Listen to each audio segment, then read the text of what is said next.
everyone. Good evening, everyone. We're going to call our Jobs and Economic Development. We'll come back to order. Just so that you know, earlier today we met, and this is a continuation of our earlier meeting. We did roughly 8 bills this morning, and then we had a long presentation on paid family and medical leave. So we still have a quorum from the previous meeting. Now, I want to say thanks to everyone, because we'll have some people online. Some people are coming from many different committees, so that's totally understandable. But you will see people coming in, and they are keeping abreast of everything that's going on. Just so that everyone knows that we have 10 bills to get through tonight, so even though we usually give authors or senators, as much time as they need in order to present the bill, we really want to make sure that everyone is conscious of the fact that we don't have a whole lot of time. There's a lot of bills in order to get through. So we always limit testifiers to 2 minutes. That was told to everyone. That's also always posted on our site, and that's consistent with what we do all year long. So we are excited that everyone is here. And so with that being said, we're going to start with Senator Latz. So if we can have Senator Latz come forward, and members, that is for Senate file number 3053. And Senator Latz, I think you don't have any testifiers, so it's just you, and that's always wonderful and good. And when you're ready, identify yourself for the record, and let's go. Thank you, Mr. Chairman and members. This is the first committee for this bill. I have an A1 author's amendment. If we could have that added to the bill, please. And with that being said, that Senator Powell will author the A1 amendment that is in your packet. Any discussion on the A1 amendment, members? I don't have it. Let's see. Let's see if you have it. Give us just 1 second, Senator. So we need the A1 amendment.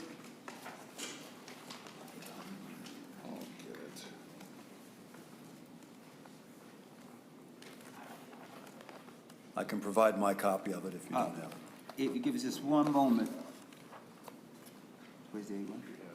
I'm getting it printed now. Senator Latz, he's getting it printed, so if you would tell us about the bill and what the A1 will do so that when it gets here, because I thought it was already in our packet and unfortunately it's not, that would just help us save a little time. Or we can go to another bill and then come back to you. Are you okay? I'm ready to proceed. All right. Senator Latz. Thank you.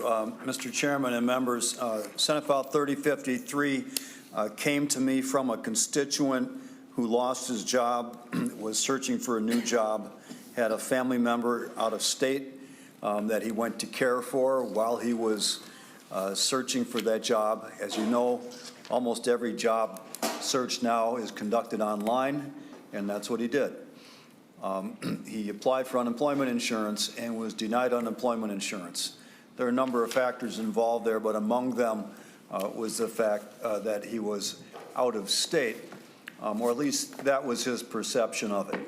I'm not going to go into details on that case because it's not really necessary to do so, but the fact is our current statute prohibits doing an out-of-state online job search and still qualify for unemployment insurance. Our statutes simply haven't kept up with the way modern workforce works. So I have proposed this amendment to the statute that provides that an active search, still requiring an active search, may be done remotely. So a person who is absent from the labor market for personal reasons, which would otherwise disqualify them, would still qualify for unemployment insurance if they are doing an active search remotely. To put a guardrail around that, and because there has been some concern raised about, could they still be available for an interview if one is to be done in person, that made sense to me to require that. So the A1 amendment provides that an applicant who's conducting an active work search remotely must be able to be physically present for an in-person interview if scheduled to be considered available for suitable employment under this paragraph. I want to note that Legal Aid has submitted a letter in support of this. They, I think, actually put it better than I have, identifying not only the fact that everyone who looks for a job, even if they go to your newspaper, the want ads say, apply online. And even if they walk into a place like a Burger King and apply for a job, they're going to say, scan this QR code and apply online. So really, being in person makes no difference whatsoever for the job search, unless it gets to the point of an in-person interview. And then, of course, we've got the A1 amendment to address that. So I ask for your support. We still are waiting for the A1, but we can still ask some questions related to the bill or the policy if there are any questions as of right now. Just for those who came in a little late, can you read what the A1 amendment says briefly, Senator Latz? Yes, Mr. Chairman. On page 1, line 20, after the word employment, insert an applicant who is conducting an active work search remotely must be able to be physically present for an in-person interview if scheduled to be considered available for suitable employment under this paragraph. And just so the committee knows that it is available online as well. Senator Joyheim. Thank you, Chair Champion, and thank you, Senator Latz, for the bill. I'm kind of surprised we haven't done something yet on this. I think almost all jobs now are online and in some form or another. So I don't see any problem with it, and I thank you for bringing it forward. So thank you. Any other questions for Senator Latz? And oh, here we go. So here comes the A1.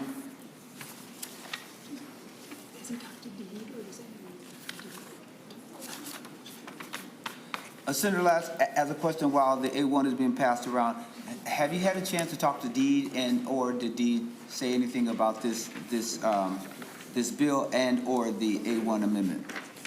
I don't know if Deed has specifically seen the A1 amendment. It was crafted in response to some concerns that were raised. I did talk with Deed. They basically felt this wasn't necessary because it apparently, in practice, they're kind of doing this already. But the statute doesn't technically allow it, so I figured it's time to bring the statute into conformance with practice, if nothing else. And Senator Pop moves the A1 amendment. Any other questions about the A1 amendment, members? Seeing none, all in favor say aye. All those opposed say no. The A1 amendment is adopted. Now we're on the underlining bill as amended, and I believe that he's given a lot of details about it. Senator Pratt. Thank you, Mr. Chair and Senator Latz. I tend to agree with Senator Graham that this certainly brings us up to the current to how the current job market works. But one of the concerns that I hear from employers so often is that people claiming unemployment and actively searching for a job don't show up for interviews. And how would we, especially if we're being remote, how would we be able to enforce this? I'm just kind of curious if you've thought through that. I'm not saying the idea is bad. I'm just kind of processing. Senator Latz, to the question. Thank you, Mr. Chairman. Senator Pratt, I'm not really familiar with how Deed determines whether someone is actively seeking employment. I assume they require some kind of submission that X number of applications have been made and so on within the time frame, and I think it's a weekly requirement. So I would assume that would stay the same. In terms of getting someone to show up for a job interview, I suspect what happens is people are putting multiple applications out there. They get one interview, they think they're doing well, or they got the job offer, and they don't bother to cancel the other ones. They just no-show. And I don't know if that would change whether they're doing the job search from Brooklyn Park or from Madison, Wisconsin, where maybe they found a friend that can let them live for free while they're unemployed trying to save money. As long as they can get back here. But I don't think there can be any real solution to that I can think of, how to force people to show up for an interview. And what I think that it would be smart for us to do is once we hear something from DEED, because this bill is going to be laid over for possible inclusion, and that'll give us more insight, and I'll certainly provide as much insight to the committee as possible. Thank you, Mr. Chair, and that was going to be my request, was maybe we could talk to DEED about strengthening their verification rules as well. Thank you so much. Any other questions before we lay Senate File number 3053 as amended on the table for possible inclusion? Brief closing, or you're okay? Nothing You're further. fine. With that being said, Senate File number 3053 as amended is laid on the table for possible inclusion. Thank you, Senator Latz. Thank you, Mr. Chairman. Members, we will now go to Senator Herr. We will go to Senate File number 2520. And if we can move kind of quickly tonight, just because we have a number of bills that we need to go through, if the testifiers will come up, and while the testifiers are coming up, I'll go to Senator. Ms. Noner, who can give us any background information on this particular bill. Ms. Noner. Mr. Chair and committee members, Senate File 2520, proposing $2.2 million in fiscal year 2026 from the general fund for the City of St. Paul Arcade Street and East 7th Street construction mitigation grants. And to my knowledge, in the recent history, the jobs budget has not funded this initiative. Thank you so much. Senator Herb, a brief overview before we get to your testifiers. Yes, this bill 75-2520 is for Arcade Street and East 7th Street construction mediation grant. This relates to a MnDOT project on Highway 61 as it proceeds through a part of Maplewood and to Eastside St. Paul through a very densely urban area along two major business corridors. So this concern, the concern and the reason for this bill is to make possible for small businesses to survive during the disruption of construction. The project is slated for a 6-month in the construction phase in 2025 on Arcade Street and a similar 6-month time frame on 2026 on East 7th Street. The 6-month will affect jobs, incomes, tax collected, and ultimately threaten the stability and longevity of every businesses along the project. This bill seeks to create a mitigation fund for small business with 25 or fewer employees, mom and pop as well, who depend on the revenue from a walk-up customer that can apply for some relief. And I have two testifiers here can talk more about the progress so far and why they need why we need the money. All right, thank you, Senator Herb. We'll go to Darlene LaBelle, who is the Executive Director. Identify yourself for the record, and welcome to the committee, and you have 2 minutes. Okay. Chair and members of the DEED Committee, I am Darlene LaBelle, Executive Director of the Eastside Neighborhood Development Company. Small businesses are the backbone of our community, and many of you represent the business corridor in your own communities. Our Eastside businesses, particularly along the business corridors, appreciate the investment the project represents, but are deeply concerned about the ongoing impacts construction has had and continues to have. Road construction isn't just an inconvenience for drivers, it's devastating for small businesses. The road work has already become a significant challenge. Imminent and unannounced changes occurred, accelerating impacts that were not supposed to happen for another 4 to 8 weeks. Well, what do we do when construction like this impacts our small business corridors and there is no established state mitigation fund to assist them? We estimated more than 150 small brick and mortar businesses along these corridors urgently need your support. Highway 61, Arcade Street, and East 7th Street are essential lifelines, connecting residents to jobs, schools, businesses, community organizations, etc. Supporting these businesses during construction directly preserves local jobs and stabilizes neighborhoods. Our mitigation fund request is scalable.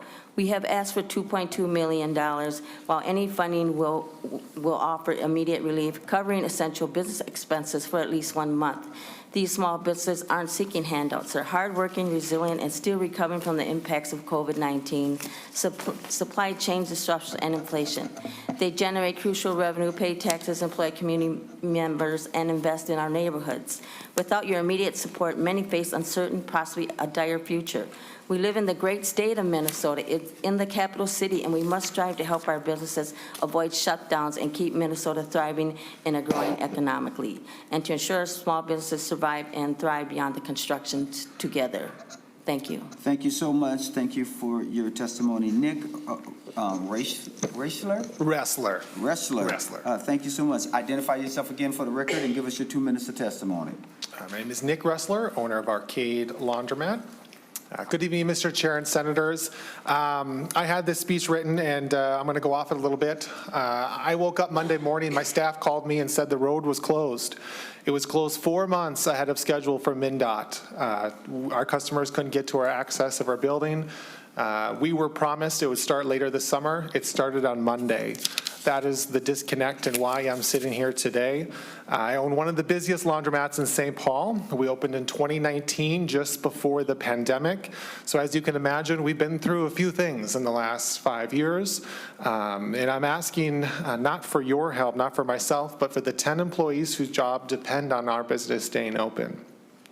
Right now, before construction has even started, we're being hit really hard. You know, like I said, the access to our building has been unexpectedly blocked Monday.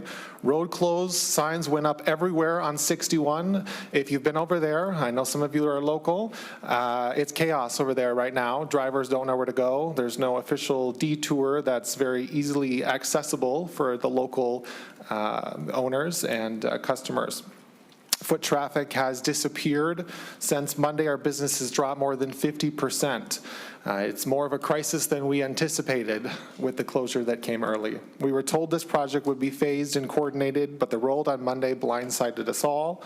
We rely on consistent customer access to pay utilities, pay property taxes, and keep the doors open.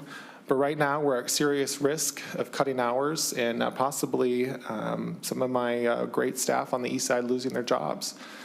This isn't about construction inconvenience. It's about the livelihoods. It's about keeping the jobs multiplied across 150 small businesses that are the backbone of the east side community. We're excited. Don't get me wrong. We can't wait for this new road. We're excited.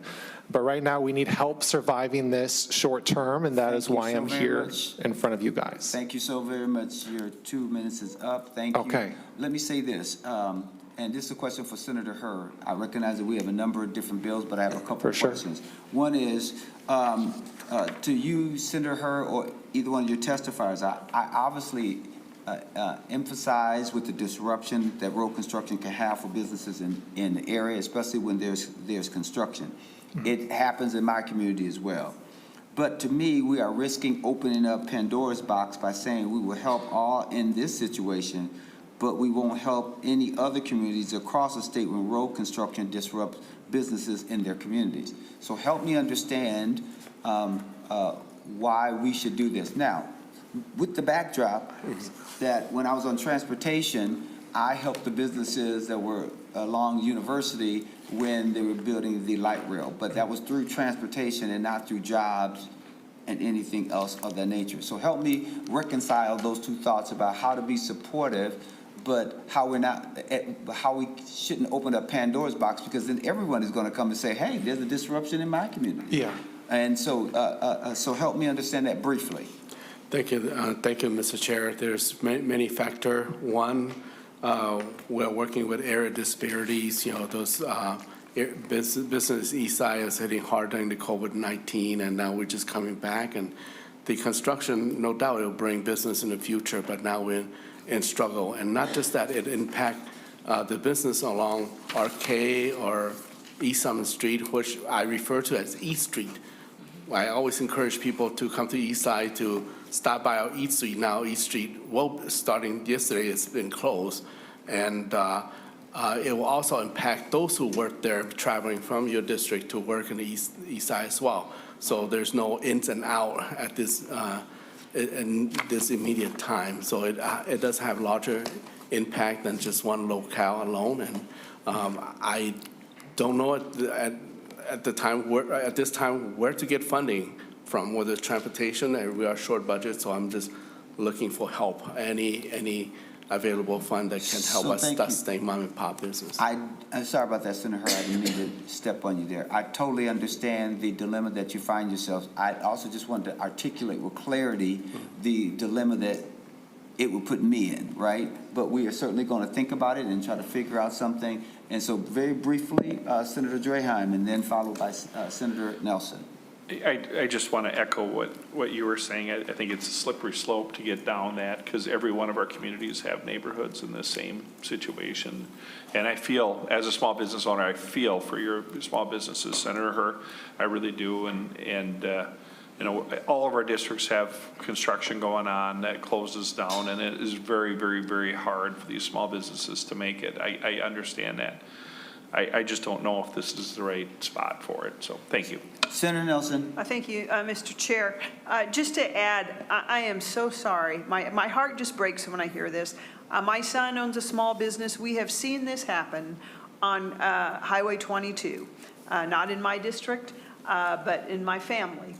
And I'm just telling you, it is heartbreaking. But I do also want to echo that I think we need a broader solution. We also have another bill that we could be looking at, Senate File 2747, which is Highway 65, which I think is Senator Kroon's district. Similar situation. But I do think you've come up with an important term, Senator Hur, that we need to look at and we need to think about going forward. And that's called a construction mitigation responsibility from MnDOT. I know that's something we should be thinking going forward. So, but I do agree with the chair. It's very difficult to do these as one-offs. Yeah. All right. Briefly, Senator Pratt. Thank you, Mr. Chair. And just a couple of questions. One to you would be, did we utilize nonprofits and CDFIs when you did the work on University Avenue? But I was also wondering how long this project is supposed to last, because I see the funds are available until 2029, and I was just curious. That seems a long way out. Senator Hurd, so for Promise Act and for university, there are some grants and other things available for businesses. I would have to double check around the access question, but if businesses are suffering and would be eligible for a grant, they would certainly, have that. And I'm not suggesting that would be enough. But can you briefly speak to the question around the time or how long the project is supposed to take, Senator Hurd? Well, currently, I would say personally, I'm very confused at time because the proposal from MnDOT would be construction this summer, but it started already today without community informed. I was taken by surprise myself. So, I'd like to set a longer time, 2029, just in case things can run longer. But I'm a realist, so I'm open to any date that will give my community some help. At this time, I'm open for further discussion, further research. And although I represent the heart of East Side St. Paul, the East Street, RK, and East 7th Street are, had two senators representing it, were, Senator Verbatim and Senator Pappas. Actually, Senator Pappas is adjacent right at the mouth of East 7th Street coming in. So it's strongly two, but, the other one is adjacent. With that being said, your closing comments, because we're going to lay Senate File 2520 on the table for possible inclusion. Last brief closing comments, Senator Hurd? Perhaps I will pass. I appreciate it if I can pass the last comment to the RK owner for last comment here, but we really need help right now. Thank you, and we totally understand, and our thoughts go with you because we really understand. With that being said, Senate File number 2520 will be laid on the table for possible inclusion. And members, there is a one sheet that's in your packet about this mitigation fund. So please take a look at that. Members, we'll go to Senator Hurd's second bill, which is 2874. That would be the YMCA. If we can get the two testifiers to come expeditiously to the table, that would be wonderful. And while you're coming to the table, I'm going to turn to Ms. Noner, who can talk through the financial picture. Mr. Mr. Chair and committee members, Senate File 2874 is proposing $450,000 in fiscal year 2026 and $450,000 in fiscal year 2027 from the general fund for YMCA of the North.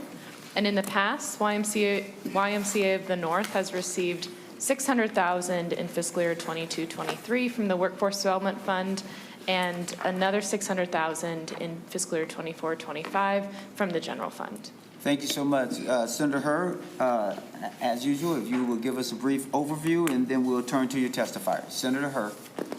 Mr. Chair, this bill here, Senate File 2874, seek $450,000 for year 2026 and $450,000 on 2027 for economic development, from economic development to the YMCA of the North to provide career exploration, job training, and workforce development. The Y have been doing tremendous job in the East Side St. Paul and many places throughout our state, serving youth from 14 to 24, and help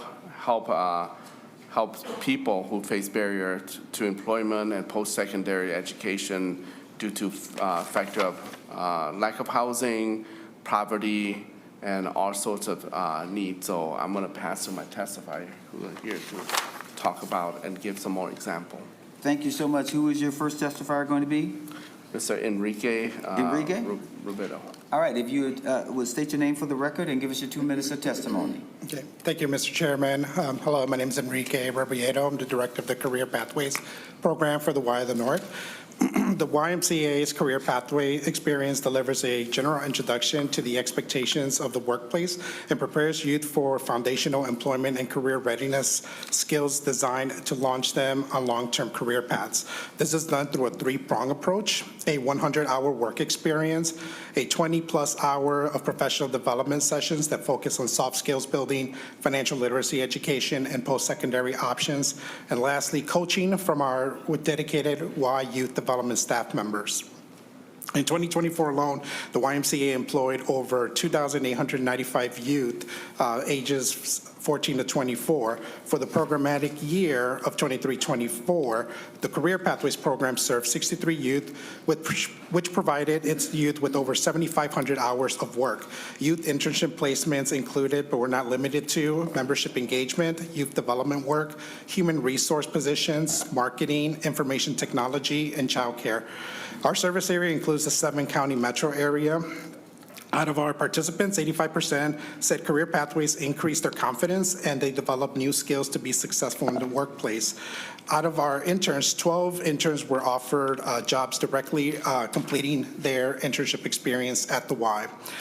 Out of our participants, 100% of our participants received financial literacy training and were able to take the ONET Career Interest Profile Assessment to gauge interest in some of the professions that they may go into post-secondary.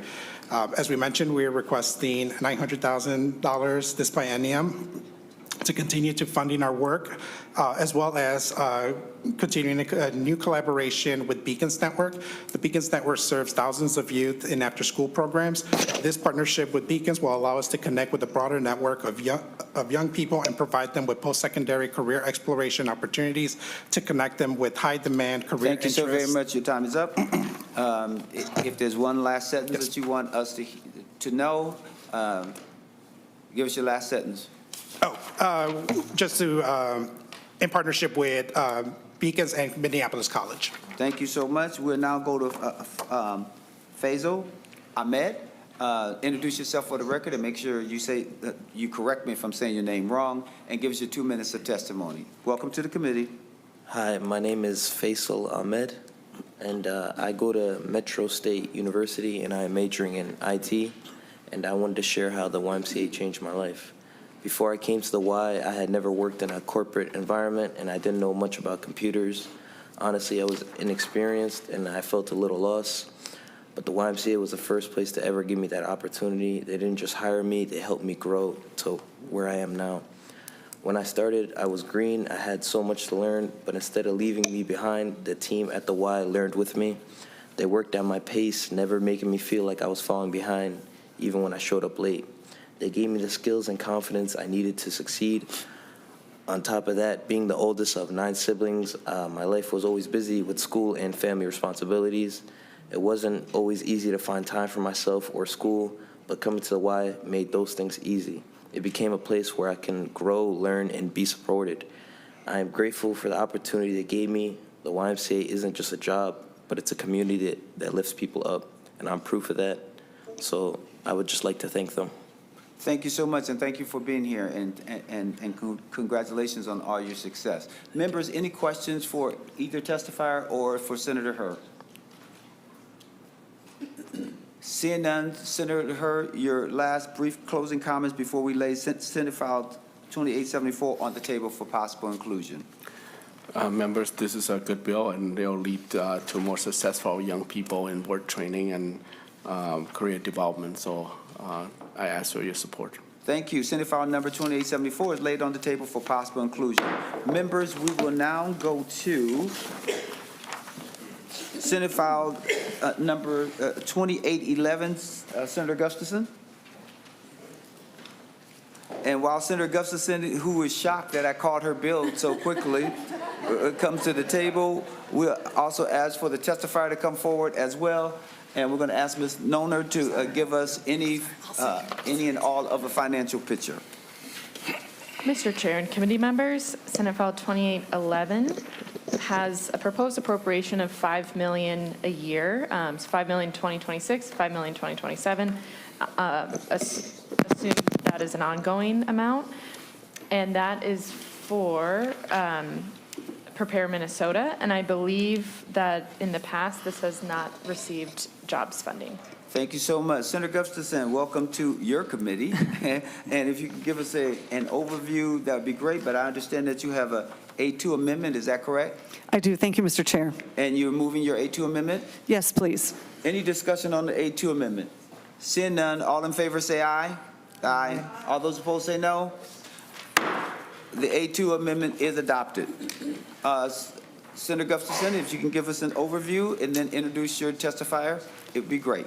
Thank you, Mr. Chair. SF 2811 is the Prepare Minnesota proposal that would offer comprehensive test and professional licensure preparation programming to students and dislocated workers. So the program offers access and opportunity to students to choose their career path of choice without having to consider financial, socioeconomic, or accessibility barriers.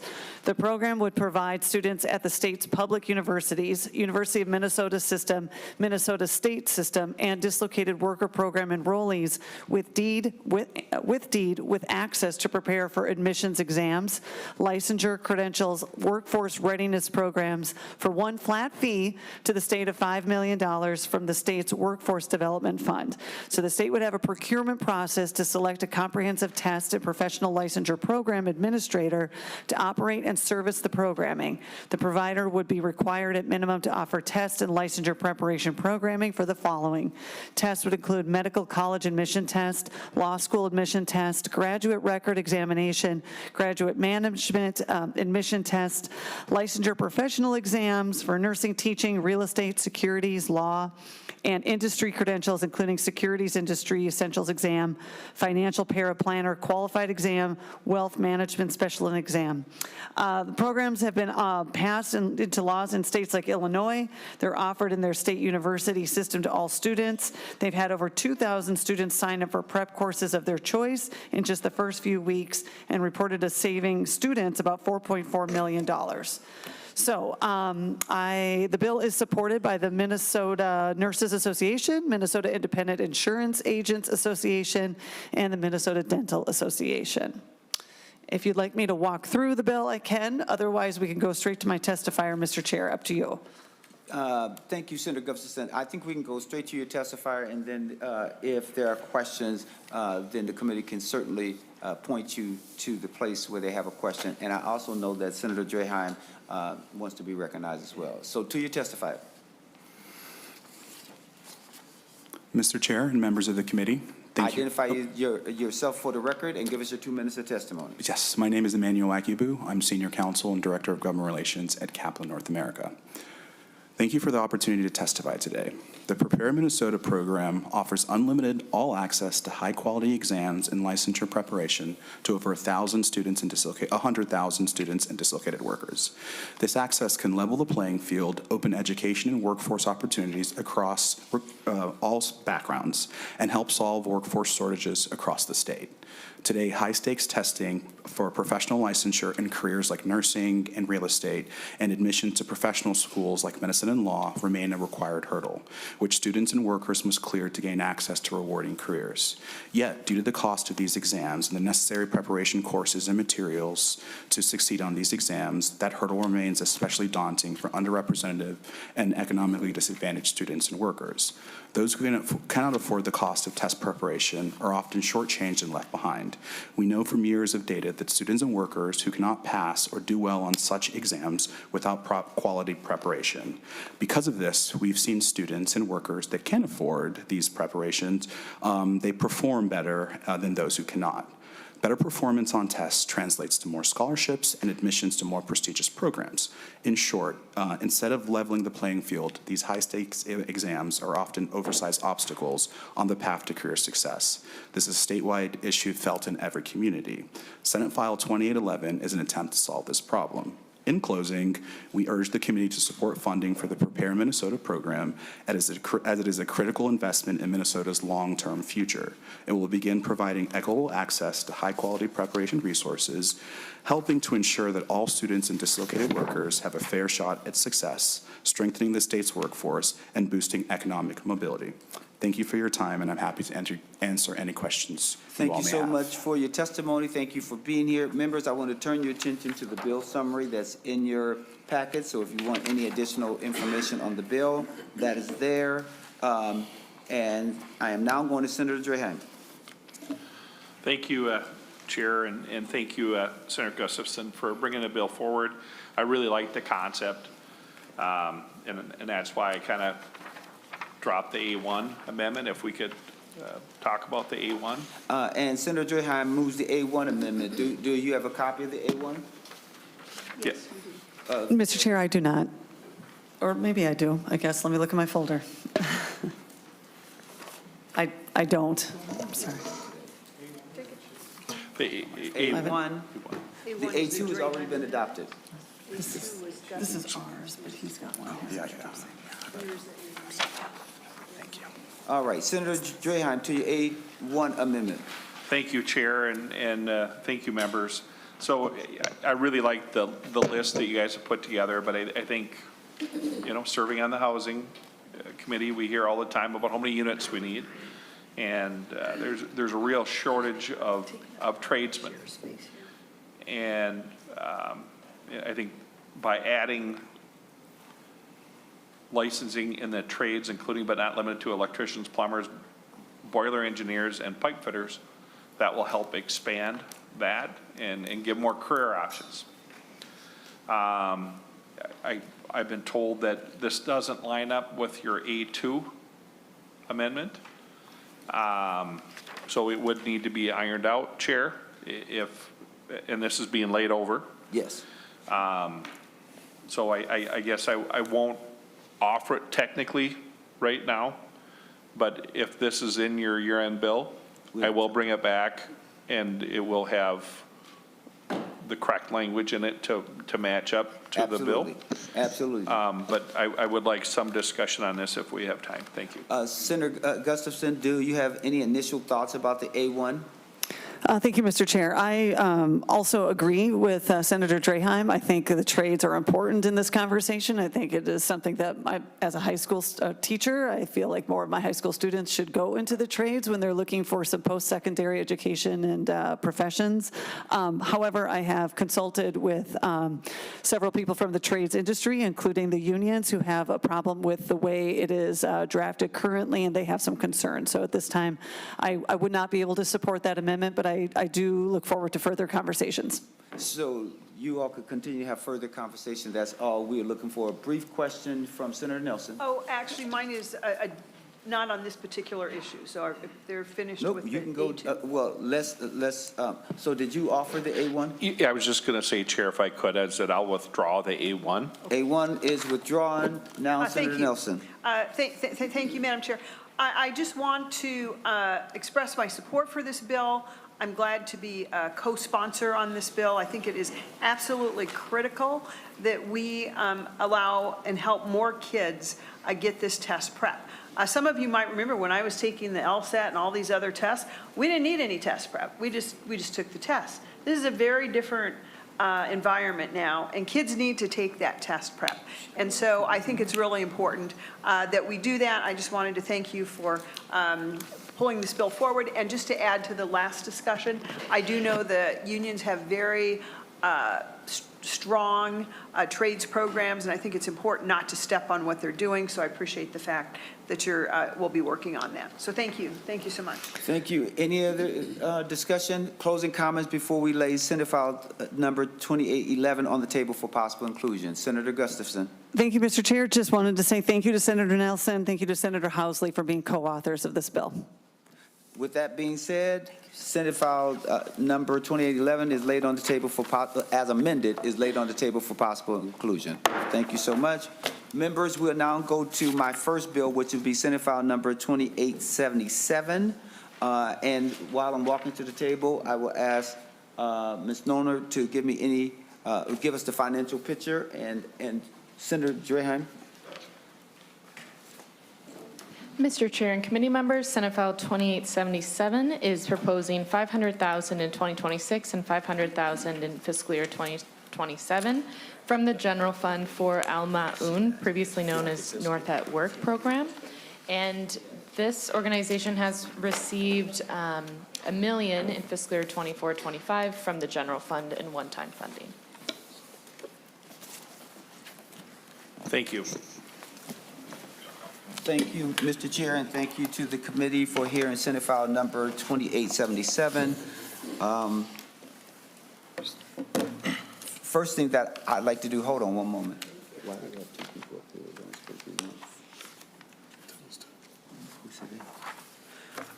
Thank you. So, members, the program before you offers a wide range of programs and services, including food programming, career services, housing, community reintegration, and they've been operating their career services since 2018, but at that time they were known as North at Work.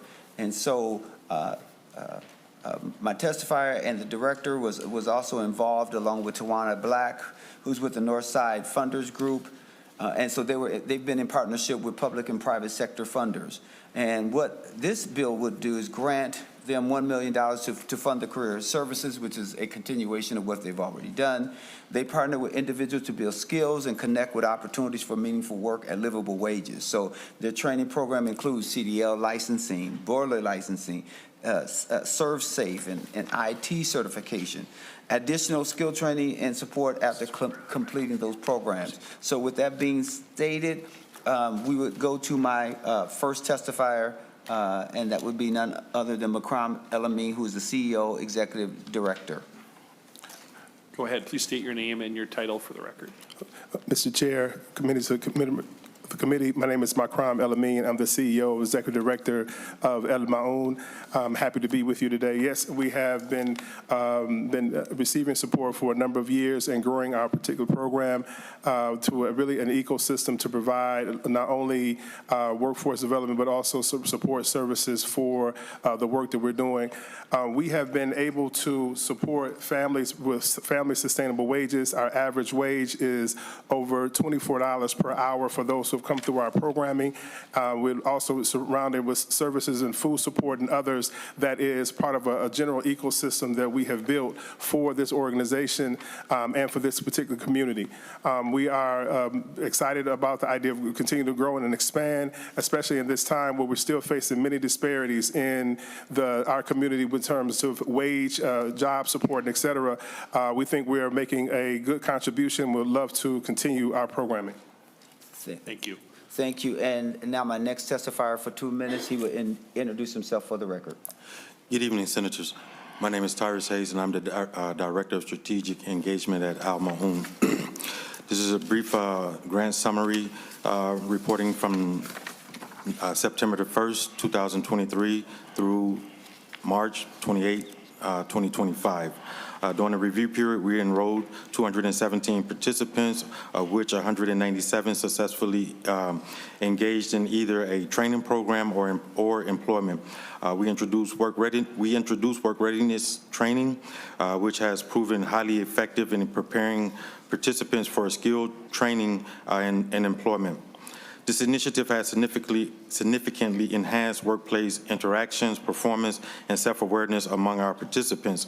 These improvements have resulted in higher job retention rates and livable wages. In addition, we have observed steady success by introducing new programs such as IT, boiler license, safe service certifications, which broadens the opportunities available to our participants.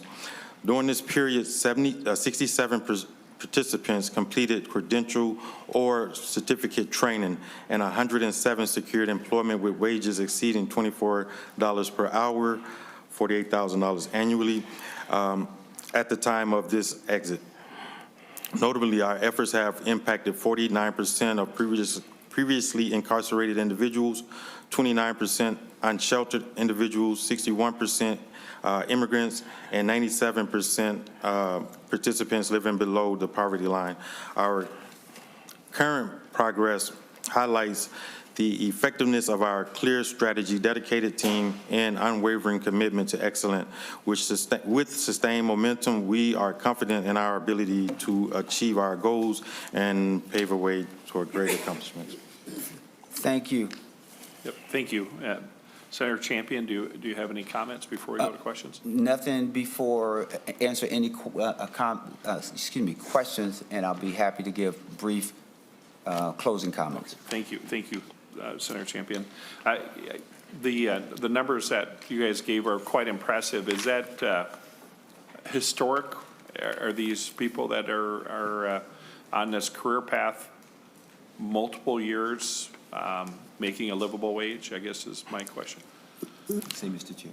Mr. Chair, members of the committee, yes, this is growing. We believe that we have refined the service delivery model and made it more inclusive to continue this trajectory. So we are, the numbers that you're seeing is just reflective of the model that we have right now, that we think that we can grow and continue to expand. Thank you, wonderful. Members, any questions? I'm not seeing any. Senator Champion, any closing remarks? My closing remarks is that Senate File 2877 will provide resources for this wonderful organization that's been doing great work, and with that, I look forward to getting some support from the committee. Thank you, Senator Champion. We will lay over Senate File 2877 for possible inclusion. Thank you. Thank you. And I believe next, Senator Champion, you have 2978 up next? That is correct. Thank you so very much. And if I can say this, is that these are two groups under this an umbrella with CAP as the fiscal agent. You have Salem Inc., and then you also have, which is also 21 Days of Peace. So sometime when we hear these two different interchanged notions, that throws everything off. And then also we have A Mother's Love. And these are community-based organizations dedicated to reducing violence and supporting individuals re-entering the workforce and providing holistic, culturally responsive services to at-risk youth and adults. It is really a program in order to help employ those who come forward and work on their team, but also for them to use their outreach services and providing services to help individuals that they meet and talk to and navigate with on the streets in order to get them engaged in employment. So with that being said, I have 4 quick testifiers, 2 from each group. Chair, can we go to Ms. Noldner first for an update on the finances first? Absolutely. Thank you, Mr. Chair. Mr. Chair and committee members, Senate File 2978 is proposing $2 million each fiscal year of biennium one time to community action partnerships of Hennepin County, and then splitting that money between 21 Days of Peace and A Mother's Love.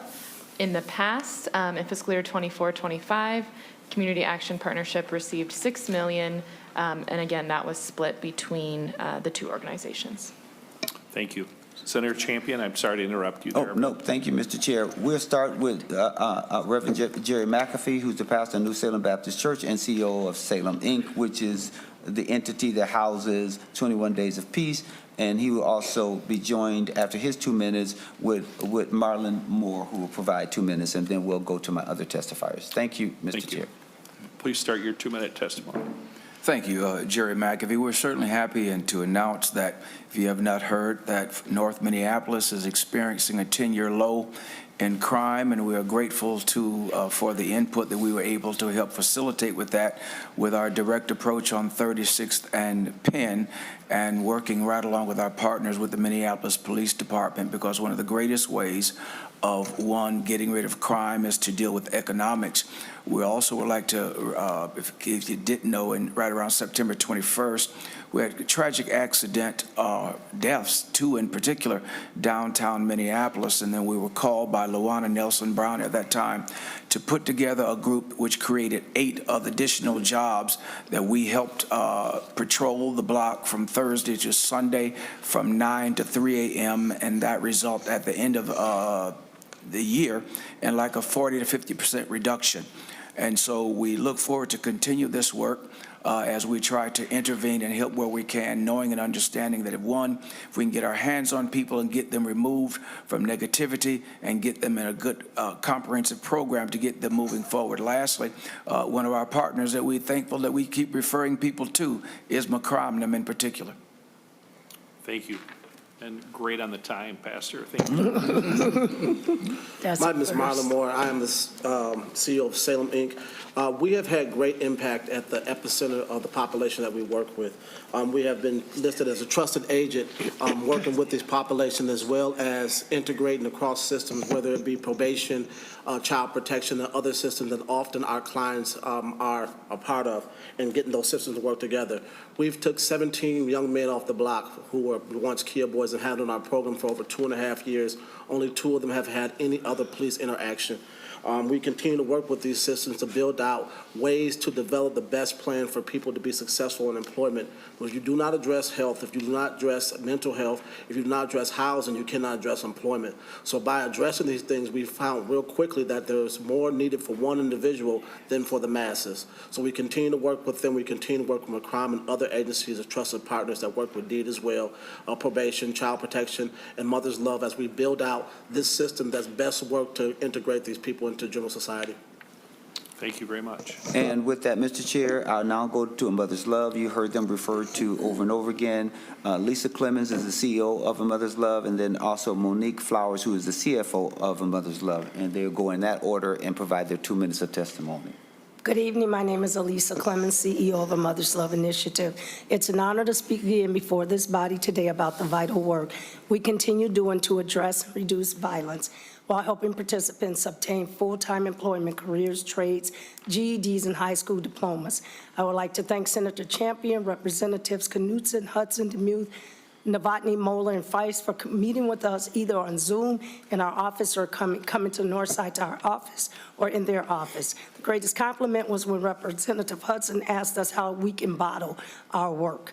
That matters when you are doing work to repair, build, and rebuild lives. We're proud of the work we have been doing in partnership with 21 Days of Peace, our other community partners, law enforcement, residents, families, and our youth. We celebrate a 10-year low in violent crime in North Minneapolis with residents and law enforcement. But we all know numbers mean one thing to us and something different to people living in the violence.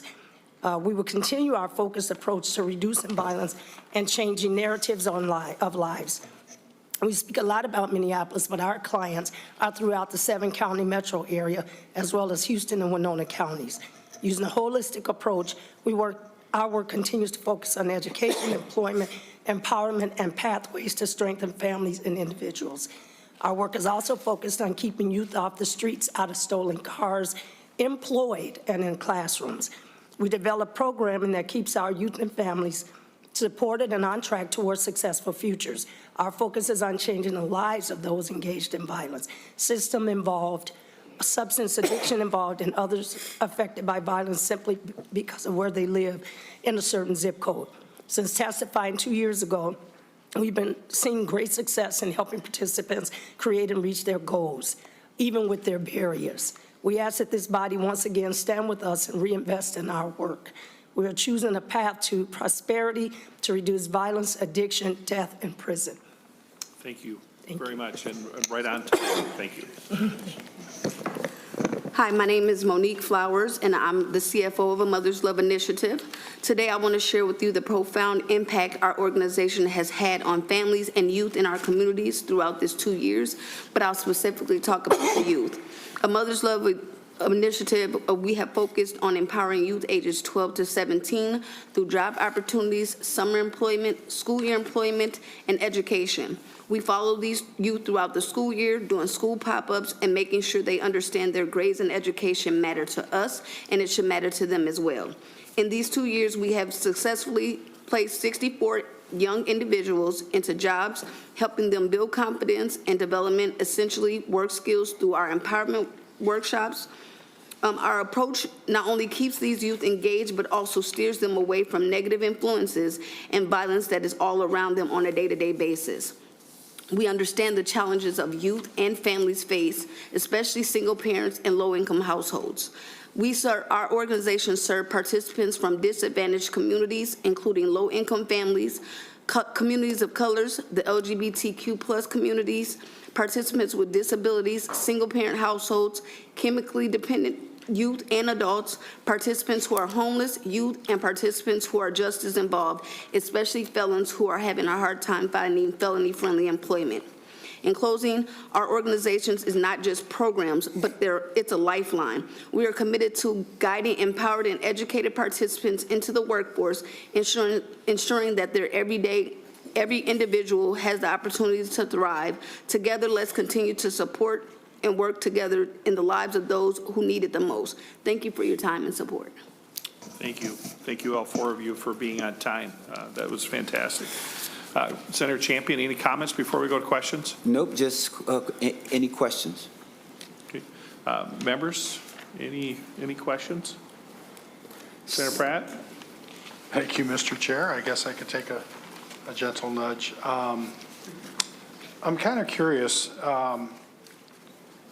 as the Jobs Committee, and we're talking about, the piece, I'd like to focus more on the workforce development aspect of what you do, and maybe highlight some of the successes.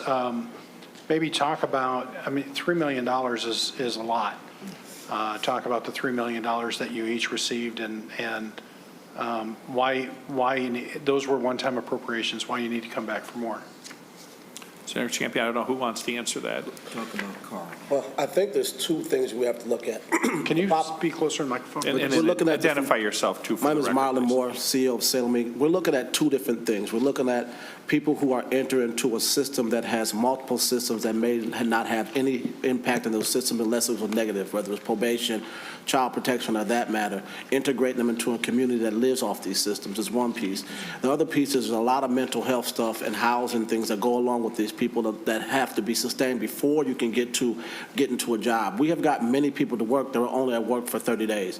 We had a young man go to work at $30 an hour, walk into the break room, somebody put his record on the table, he walked off the job.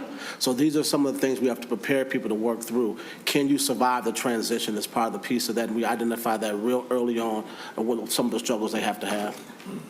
And we've had great successes. We have one young man who works for the city of Minneapolis now that started off as a common drug dealer off of Clifford Norms on West Broadway. It was a great relationship with the community on both sides. So, Thank you. Now, if I can just add, we have great success, not just with our adults, but with our youth.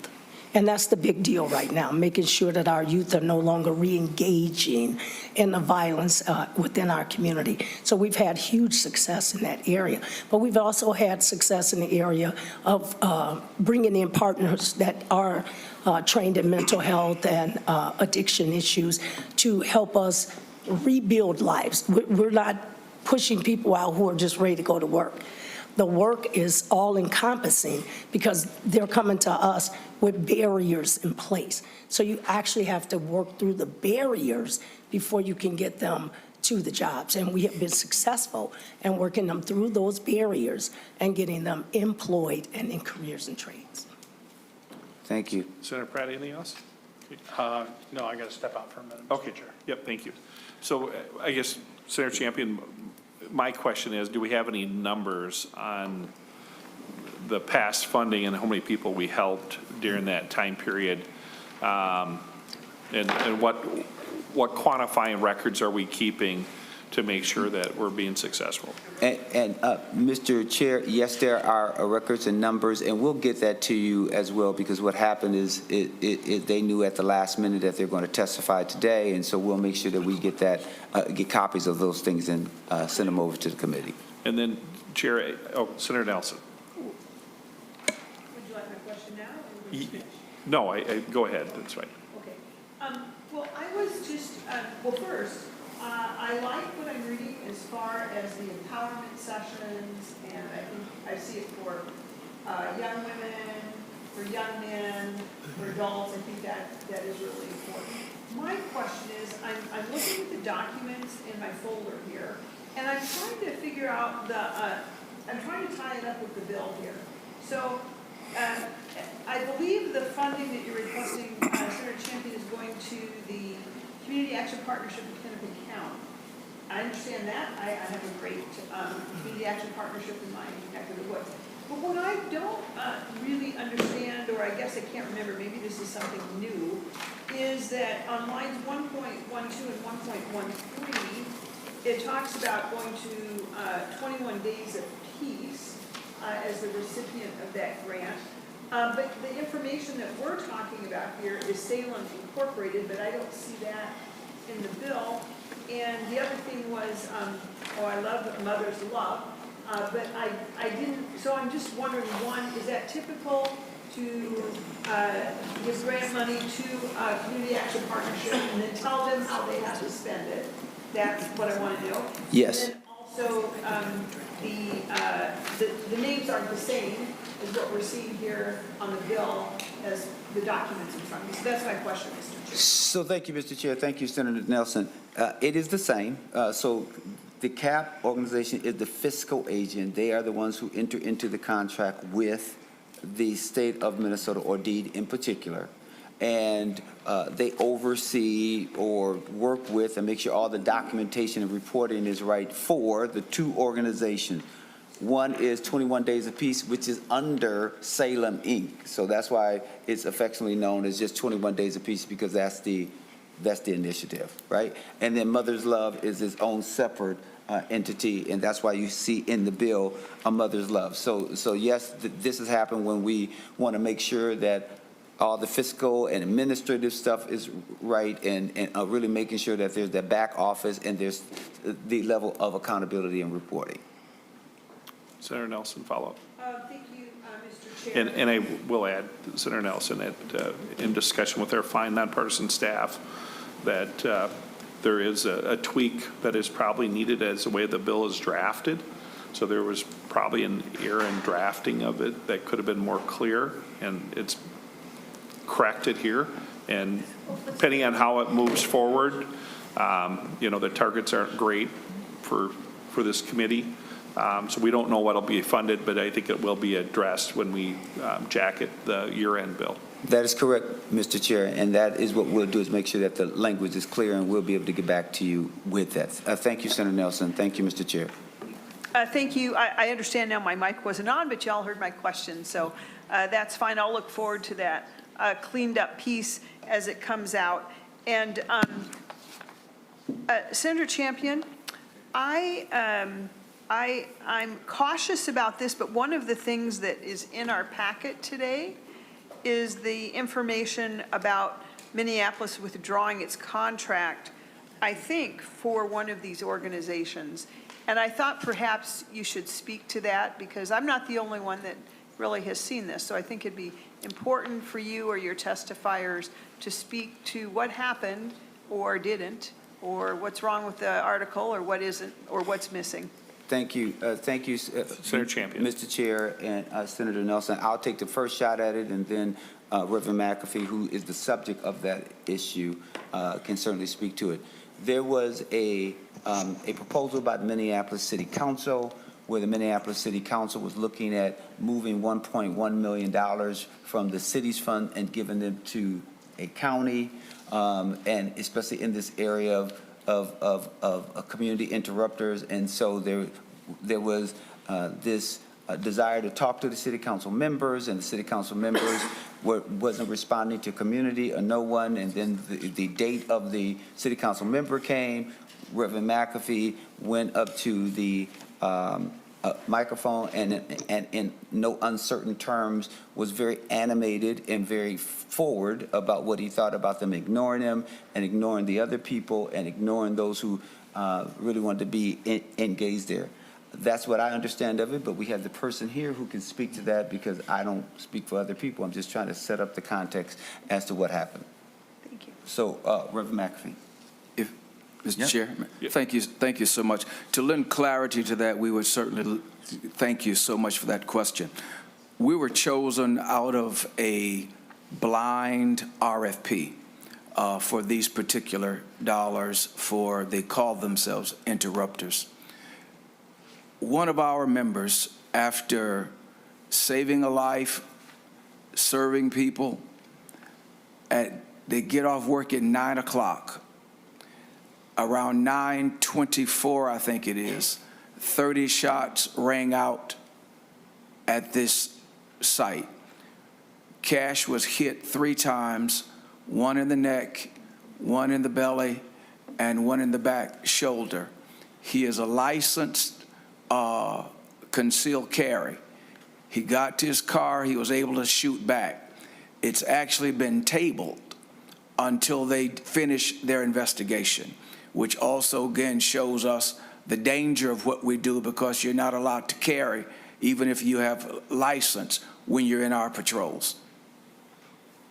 Thank you, Reverend. Thank you, Senator Champion. Any follow-up, Senator Nelson? I appreciate, thank you, Mr. Chair. I appreciate the conversation. The article that we were given was the March 17th story in the Minnesota Star Tribune. So I don't have all the particulars of what happened there, but I guess the follow-up question would be, does the nonprofit, which is the Salem Inc., do I have that correct? Does Salem Inc. still have the $650,000 of a violence prevention contract from the city of Minneapolis? Is that still in effect?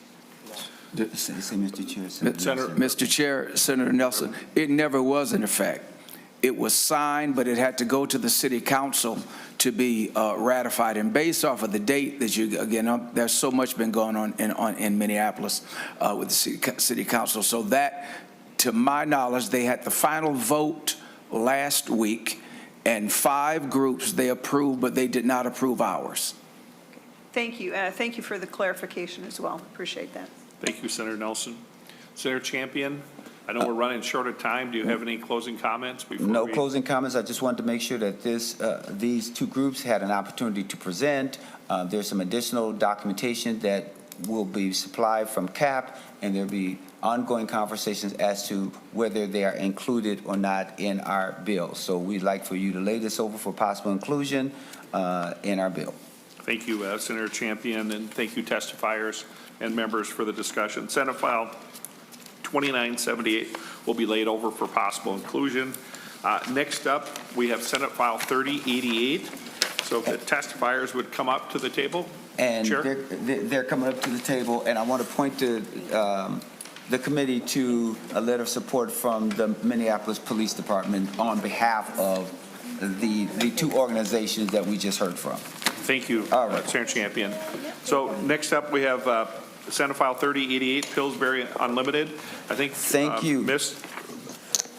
Elder first, if we could. Yes. Thank you. Mr. Chair and committee members, Senate File 3088 is proposing $500,000 in fiscal year 2026 and $500,000 in fiscal year 2027 from the Workforce Development Fund to Pillsbury United Communities. And Pillsbury United Communities has received funding in the past.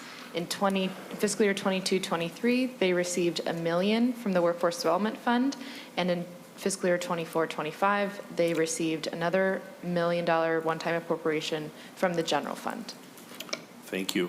Senator Champion. Thank you. Senate File 3088 is a request for the direct appropriation, and it's intended to help sustain their career pathway program, which provides youth with the opportunity to enter into 2 semesters vocational higher ed training program, and then provide them with wages while they are in training programs, one-on-one guidance, and intensive support.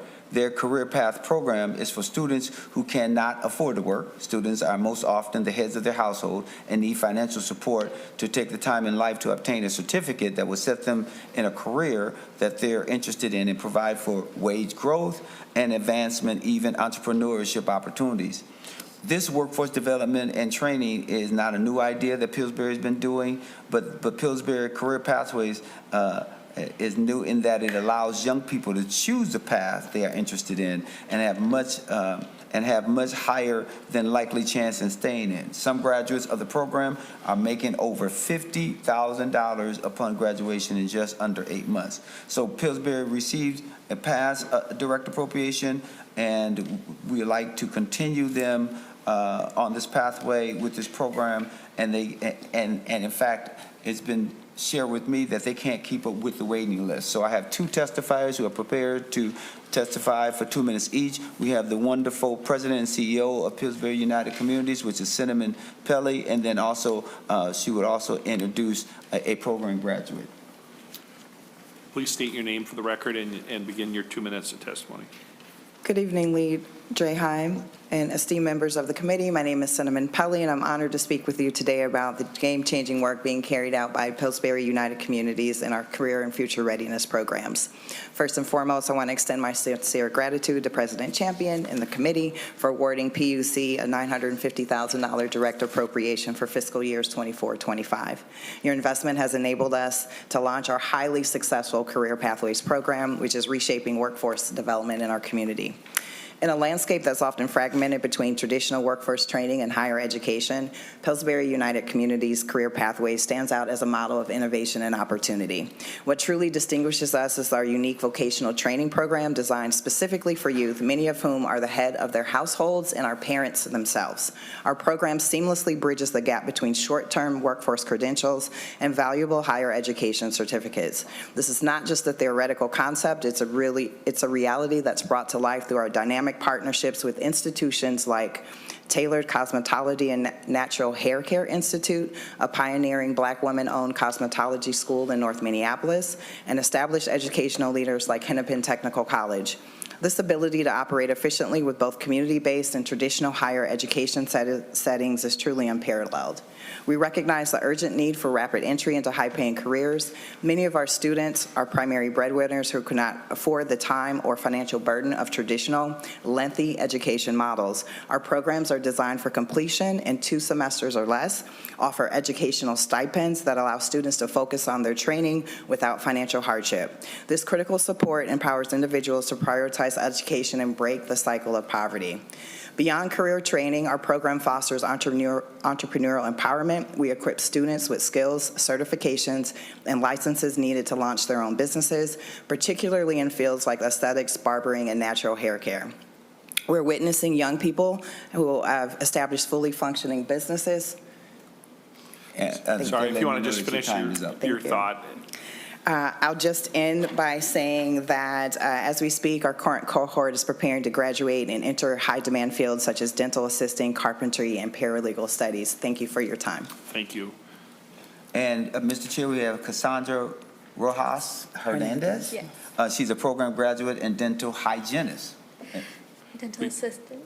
Dental assistants, okay. Sorry, please state your Get it name together, okay. for the record, and you have 2 minutes. My name is Cassandra Rojas Hernandez. I am 23 years old and I'm currently studying dental assisting at Hennepin Technical College. I am here today to discuss why there needs to be a continuation funds for career pathways. I'm a current student at Hennepin Tech's dental assisting program where I will be graduating next month. In my time, I have learned how to make take impression of teeth, create models of patient teeth, and provide x-rays of teeth. I currently landed a position at Ready Set Smile where I am able to help children in the metro area who are at high risk. I recently landed 2 board certifications which allowed me to practice in the state. It has been my dream of mine to be a dental assistant. My motivations are my family. I am also a single mother with an infant at home. Because of this program, I am able to better our situation.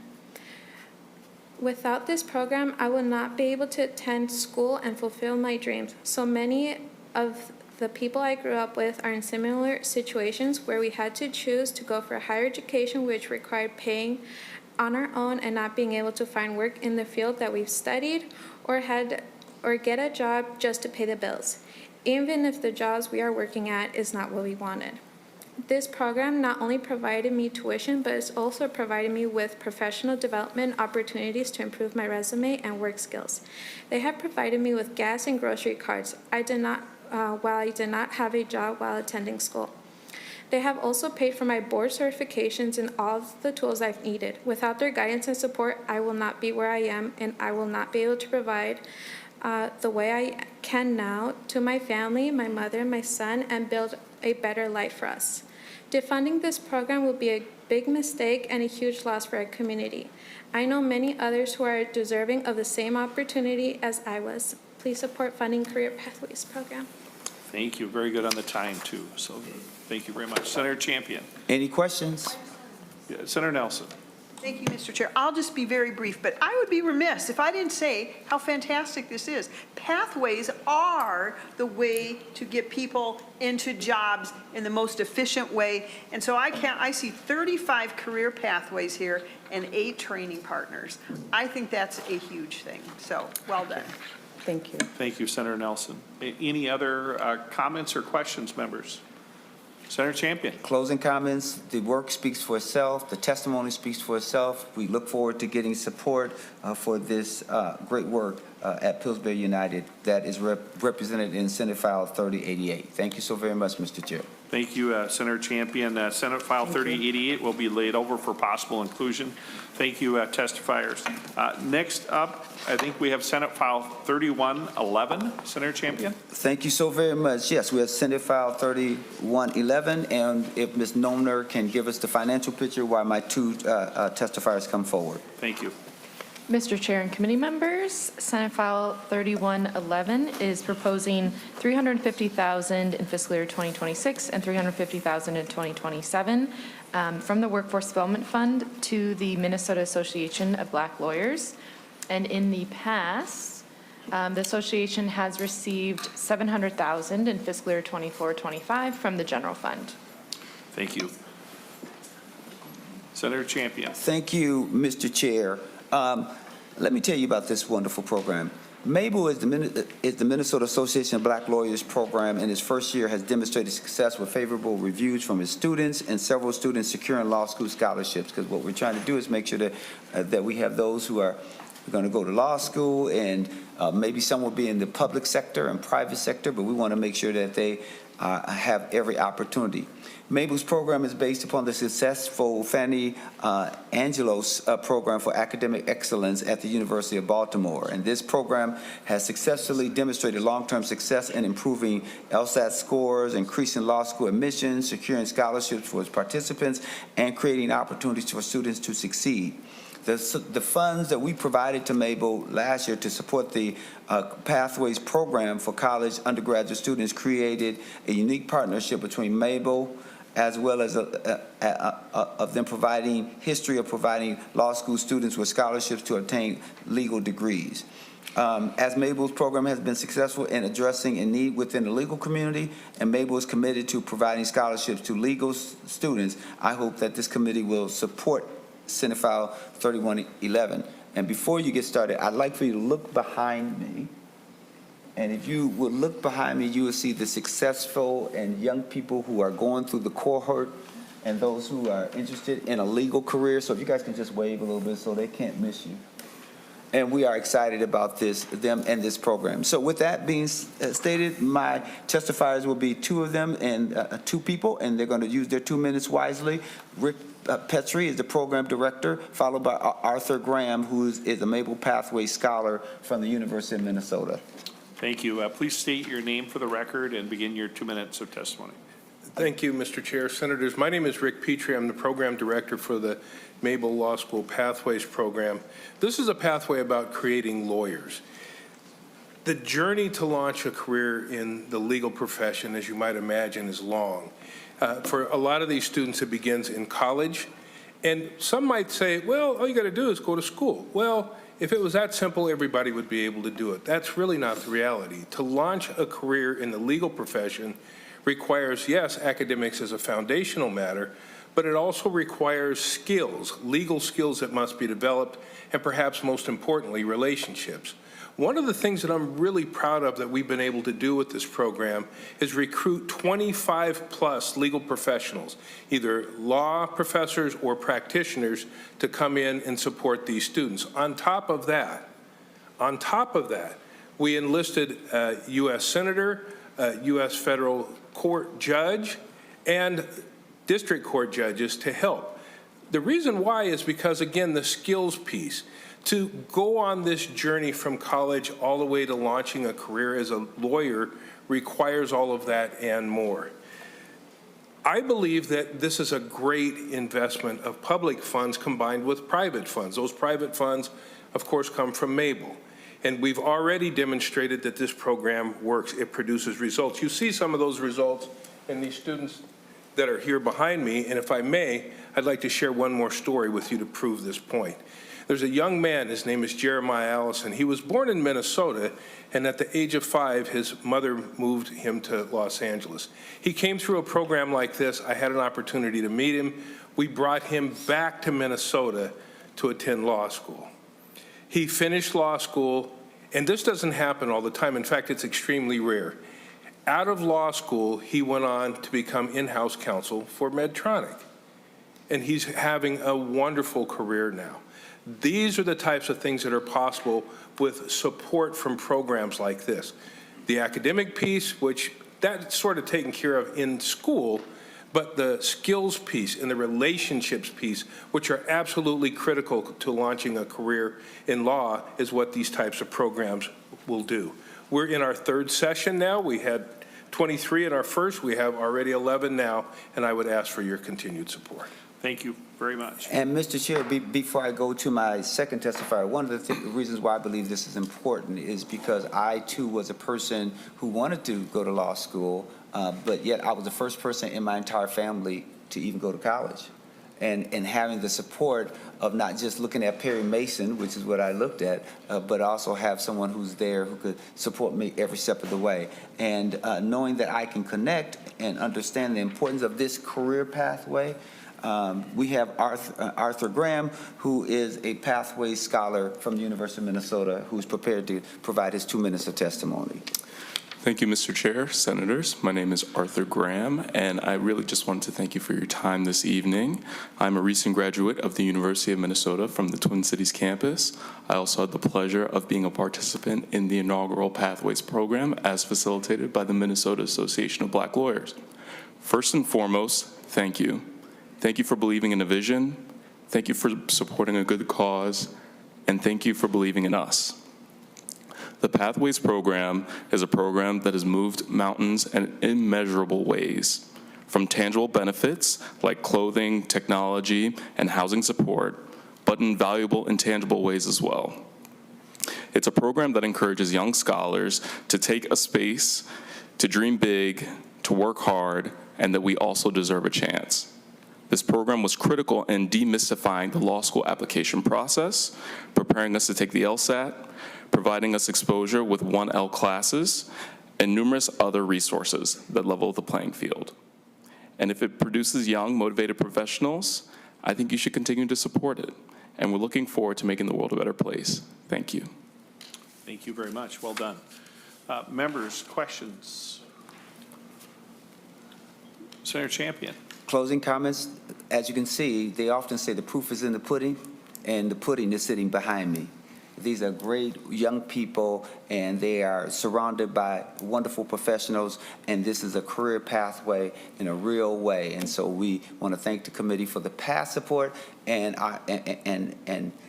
state our hope for continued support. Dana Mitchell is in back of me. She is the one who's been calling me every opportunity and was the person who brought this wonderful idea forward, as well as Kevin Lindsay, and we really do appreciate him. So thank you, Mr. Chair. Thank you, Senator Champion and testifiers. With that, we'll lay over Senate File 3111 for possible inclusion. And then I think we have two bills left, Senator Champion, and then we have an informational.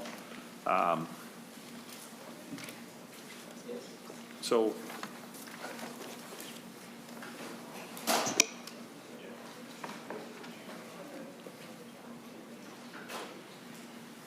members, we will now go to back to the front. If you look on the agenda, we'll start with Senate File 3032 with Senator Mohamed and the Vocational Rehabilitation Services Program. She has a couple testifiers, Shanine Jewison, as well as Chandra Peterson. If you can both join her at the table, that would be great.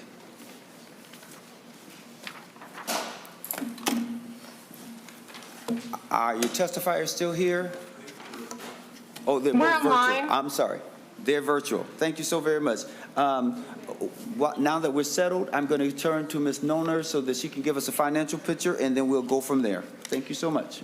Mr. Chair, which bill are we doing first? 3032. Thank you. Mr. Chair and committee members, Senate File 3032 has blank appropriations in fiscal year 2026 and 2027 for the Vocational Rehabilitation Services Program. And this is a program that is in the jobs base budget of $14.3 million a year, or 28.6 over the biennium, and that's an ongoing amount. Thank you. Senator Mohamed, you want to give us an overview, and then we'll get to your testifiers. Thank you, Mr. Chair, and members of the committee. Before you, Senate File 3032. I bring this bill before you today to address funding shortfall in the Vocational Rehabilitation Services Program at DEED. This shortfall is currently planned to be paid for with layoffs, closure of categories, and the implementation of a wait list for services. The VRS program helps people with disabilities prepare for and find and keep a job and live as independently as possible. Their mission is to empower Minnesotans with disabilities to achieve their goals for employment, independent living, and community integration, which VRS accomplishes by offering trainings, preparation, and workplace accommodations. When people with disabilities get the support they need, they can obtain meaningful employment, which is a good thing for our community and for our economy. DEED is currently planning to lay off dozens of vocational rehabilitation counselors, which will leave hundreds of participants without a designated counselor to help them. These cuts will harm Minnesotans with disabilities, the employers that need workers, and our communities overall. I will turn over to my testifiers who will speak about their work at VRS and why it is important to fill the funding gap to continue these services for Minnesotans. And Mr. Chair, I really hope DEED's here today to help us answer some of the questions I think we all collectively have. Thank you so very much. We'll now go to your first testifier, which will be Ms. Jewison. And I hope I'm pronouncing your name correctly. If you state your name for the record and provide your 2 minutes of testimony. Welcome to the committee. Hi, and you're right, Ms. Jewison, Sheena Jewison. We actually plan to have Chandra Peterson start, if that's okay. I'm sorry, say it again. We plan to have Chandra Peterson be the first testifier, if that will be all right. That's fine. Let's go to Ms. Peterson. If you state your name for the record and give us your 2 minutes of testimony. You're muted. I am not. Can you hear me? Now we can hear you. Perfect. All right. Chair Champion and Committee, for the record, my name is Chandra Peterson, and I am a career counselor with Vocational Rehabilitation Services, or VRS. This month marks 14 years as a state employee. I have a very unique position. I am fluent in American Sign Language and serve individuals who are deaf across all of southern Minnesota. I'm testifying today in my capacity as a member of the Minnesota Association of Professional Employees, or MAPE, a union of over 18,500 state workers across all Minnesota's agencies, boards, and commissions. Thank you for allowing me to share about our services and testifying in support of Senate File 3032. VRS is a program under DEED that provides employment counseling and services to support individuals with disabilities in obtaining or maintaining competitive integrated employment. Over 5 years, from 2019 to 2023, during the COVID pandemic, VRS helped 9,492 Minnesotans with disabilities gain successful employment. Many of these individuals secured jobs with sustainable income, allowing them to work off of Social Security benefits. Through the Ticket to Work program, when an individual reaches their employment goals through our services, VRS gets reimbursed from the federal government for the services we provided. During that same time period, from 2019 to 2023, this reimbursement totaled $25.8 million, an amazing return on investment, and then we can reinvest those funds into more VR participants. In program year 2023, VRS helped employ 1,898 Minnesotans between the ages of 15 and 65 plus. Their average wages were $16.37, and they averaged 23 hours a week, equaling a total annual earnings of $37.5 million. Their jobs range from transportation industry and food service to nurses, architects, and teachers.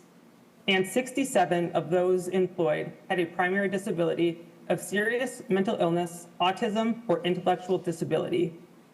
All of that to say that the work that we do at VRS is very important and vital to Minnesotans with disabilities and the state's economy. Thank you. Thank you. All right, now I think Sheena should be ready now, since she wanted you to go first. If you would state your name for the record and give us your 2 minutes of testimony. Yes, thank you, Chair Champion and Committee.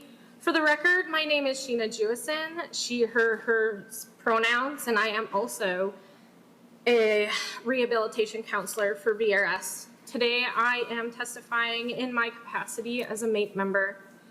First, I would like to thank Senator Mohamed for presenting this bill. On Monday, March 31st, 41 VRS staff received a layoff notice. Dedicated staff who joined VRS to help improve the lives of people with disabilities.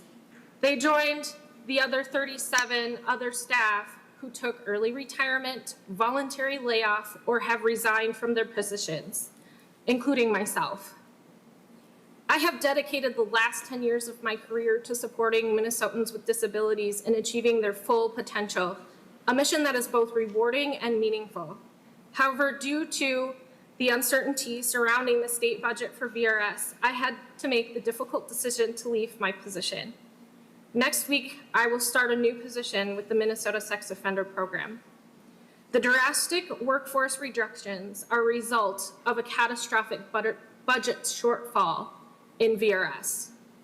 By the end of April, nearly 2,000 VRS participants will be left without a dedicated staff they can rely on to help them navigate their path to employment and self-sufficiency. Colleagues who remain are grappling with the fact that their colleagues are gone while also being expected to pick up the pieces and fit even more people on their caseloads. I am here asking that you support SF 3032 and find funding for us to continue to support the people we serve. Without additional funds, participants will not get the services they need, nor the quality they deserve. People with disabilities are already marginalized, and VRS needs additional funding to ensure that they can reach their full potential and contribute to Minnesota's economy. Thank you so very much. We appreciate your testimony. And if you want to provide any other written testimony, you are certainly welcome to do that. Mr. Baldry, could you join us at the table as well? Because I think I need some answers. And so as he approaches, I want to thank you all for being here. We've heard a lot of conflicting reports about how we ended up in this situation. So it's my understanding, and you can correct me if I'm wrong, Mr. Baldry, that there was one-time COVID dollars that were spent on permanent staff. Is that correct? In order to ramp up this office after you all received some money from us, as well as there was some COVID money. Is that true or not true? Mr. Chair, members of the committee, Devin Baldry, Government Relations Director at DEED. Yes, I do believe that's true. There was some unspent funding backlog. So, so most people know that we have one-time money in this committee that we've spent strategically as possible in 2023 to help as many people as we could. But there are groups that were very thoughtful and wise about how to spend that money on equipment, other things that would avoid creating a cliff like what we're experiencing today. And it's extremely troubling to me that these groups will likely, and this one in particular, and others will likely have their funding remain flat or possibly cut, while VRS is now expecting us to provide the revenue because of decisions that were made that we were not a part of, and now that we have that cliff. Needless to say, that seems to undermine public's trust in government and bureaucracy. So I want to understand what we're being asked to do now in light of that, because this cliff would be ongoing and created because of permanent staff being hired. So help me, Mr. Baldry, understand that as soon as possible. That'd be great. Chair Champion, yes, I mean, the testifier spoke to it. We've had a number of, well, once we identified the financial challenges, we put in place some cost-saving measures such as the hiring freeze and restructuring of spending. And as you heard the testifier speak to, there have since been voluntary layoff options, early retirement options, and yes, as of Monday, there were additional layoffs in VRS. And so I don't want to appear insensitive, but I want to appear not very happy, right? Because I don't think I was ever consulted about whether this is a good idea or a bad idea. I don't run the agency, and I'm not, attempting to run the agency, but it puts us in a very awkward position because of what has happened. And so I just wanted to be upfront about that and upfront with Senator Mohamed about this challenge that is before us. Any other questions? Senator Draheim. Thank you, Senator Champion, and thank you, Senator Mohamed, for trying to address this. It is something that I've got quite a few emails on, believe it or not. And, it's a segment of the population that I think should be a priority. And, unfortunately, there are multiple parts of the budget that we have to obviously do something for it to reduce our deficit that's approaching. And that's really hard for me to swallow when we go after these segments of the population. And I know MDH had similar layoffs or notices go out, I believe, yesterday. And that was also on one-time funding. That, they set up hundreds of state employees on one-time funding, and then COVID money, and then the federal government pulled that back, and now we're having to lay off hundreds of employees that I assume their jobs are very, very important. But,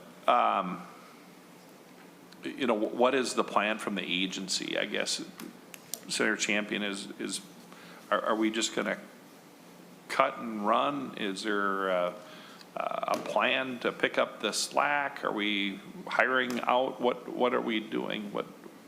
What's the proposal? Well, what they're proposing is for us to provide revenue in order to pick up the pieces. And that is something that we're going to have to wrestle with as we look at the budget, as we look at our obligations, because it puts us in the most untenable position. And I just want that to be clear, because there's a difference in delivering services and also hiring staff that you knew that you didn't have ongoing revenue for. And so, Follow up? Senator Drahan. Thank you, Chair Champion. Is that 10 million? Is that about the right dollar amount? Do we have of the reduction? Is it about 10 million? We'll turn to Mr. Bowdger and ask him the cost of it.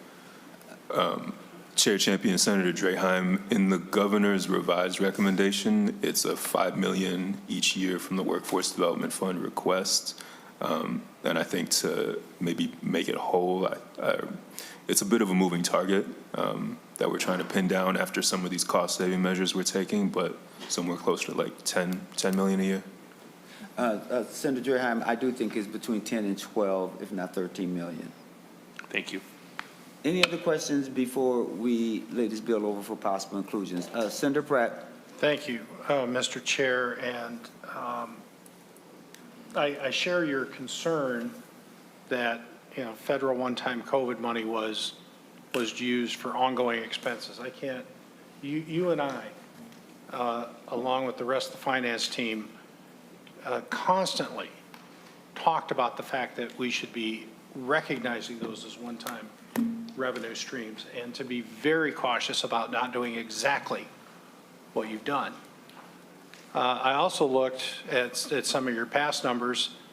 You were spending about $17 million on this program back in 2017, and you're up, let me just see here. You're up to about 28 million, which is a 9, almost 10% increase on an annual basis. You're up 66% over 7 years. State funding hasn't changed.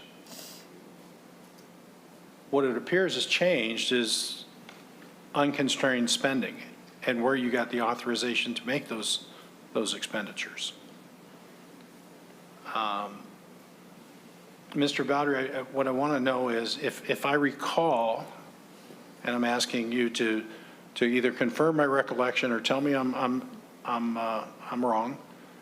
This is a program that we have a maintenance of effort requirement to maintain. Is that correct? And can you explain what our maintenance of effort requirement is? Mr. Bowdger. Mr. Chair, Senator Pratt, you are correct. This is one of the maintenance of effort programs, and the maintenance of effort is that 14.3 million per year that's in our base.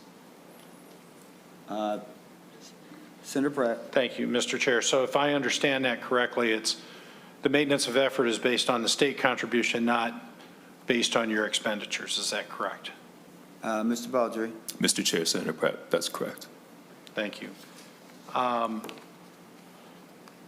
You know, Mr. Chair, this is a great program. It does a lot of good work. Nobody's arguing that. What we're arguing about is the mismanagement indeed. Whether it's this commissioner's regime or the previous commissioner's regime, I don't know. But we've clearly had something go awry. And just like unemployment, I'm very concerned that there hasn't been those conversations with those with jurisdiction over this particular program. The communication between DEED and the legislature seems to be broken. And I find that extremely disturbing that now we are being asked to pick up the price tag for mismanagement. I mean, we've had a hiring freeze in place since July of 2020 or September of 2024. Is that about right? Mr. Bowdger. Mr. Chair, Senator Pratt, yeah, that's about roughly right.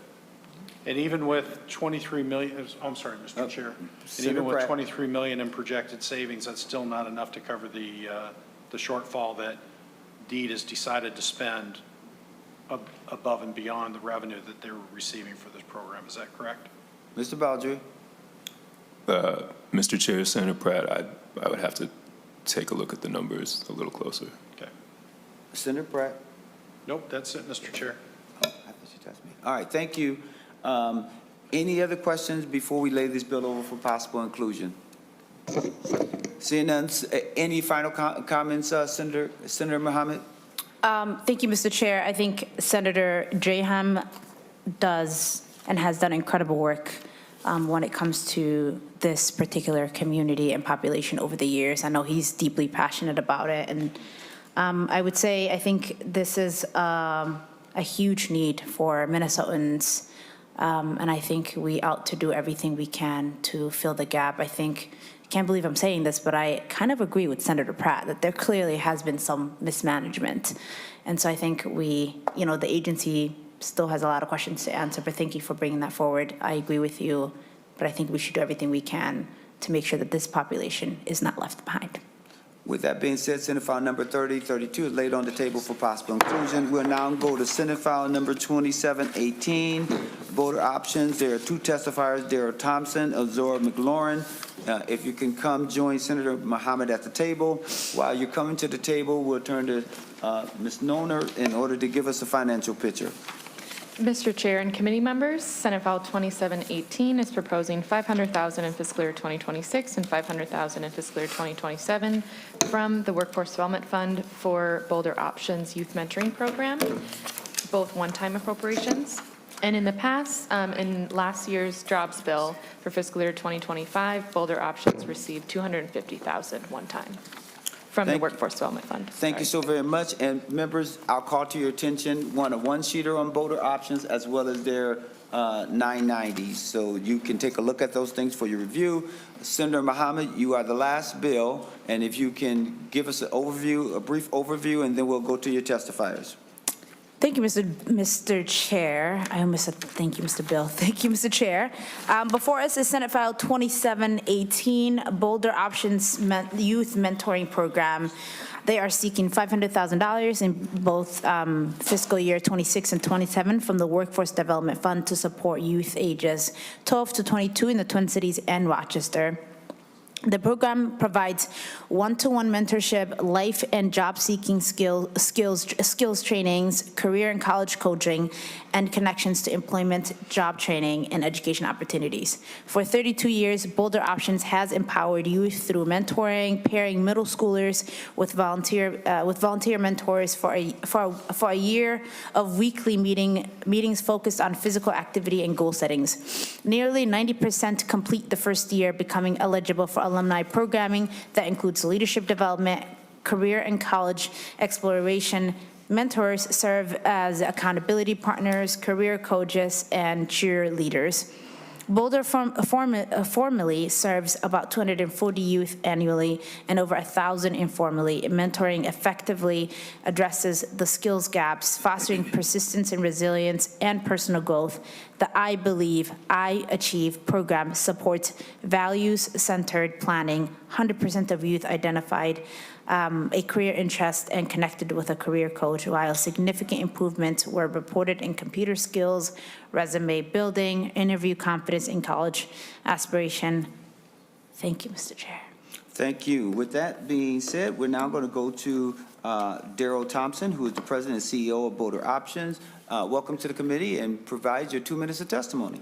Thank you, Mr. Chair and members of the committee. My name is Darrell Thompson. I'm the president and CEO of Boulder Options.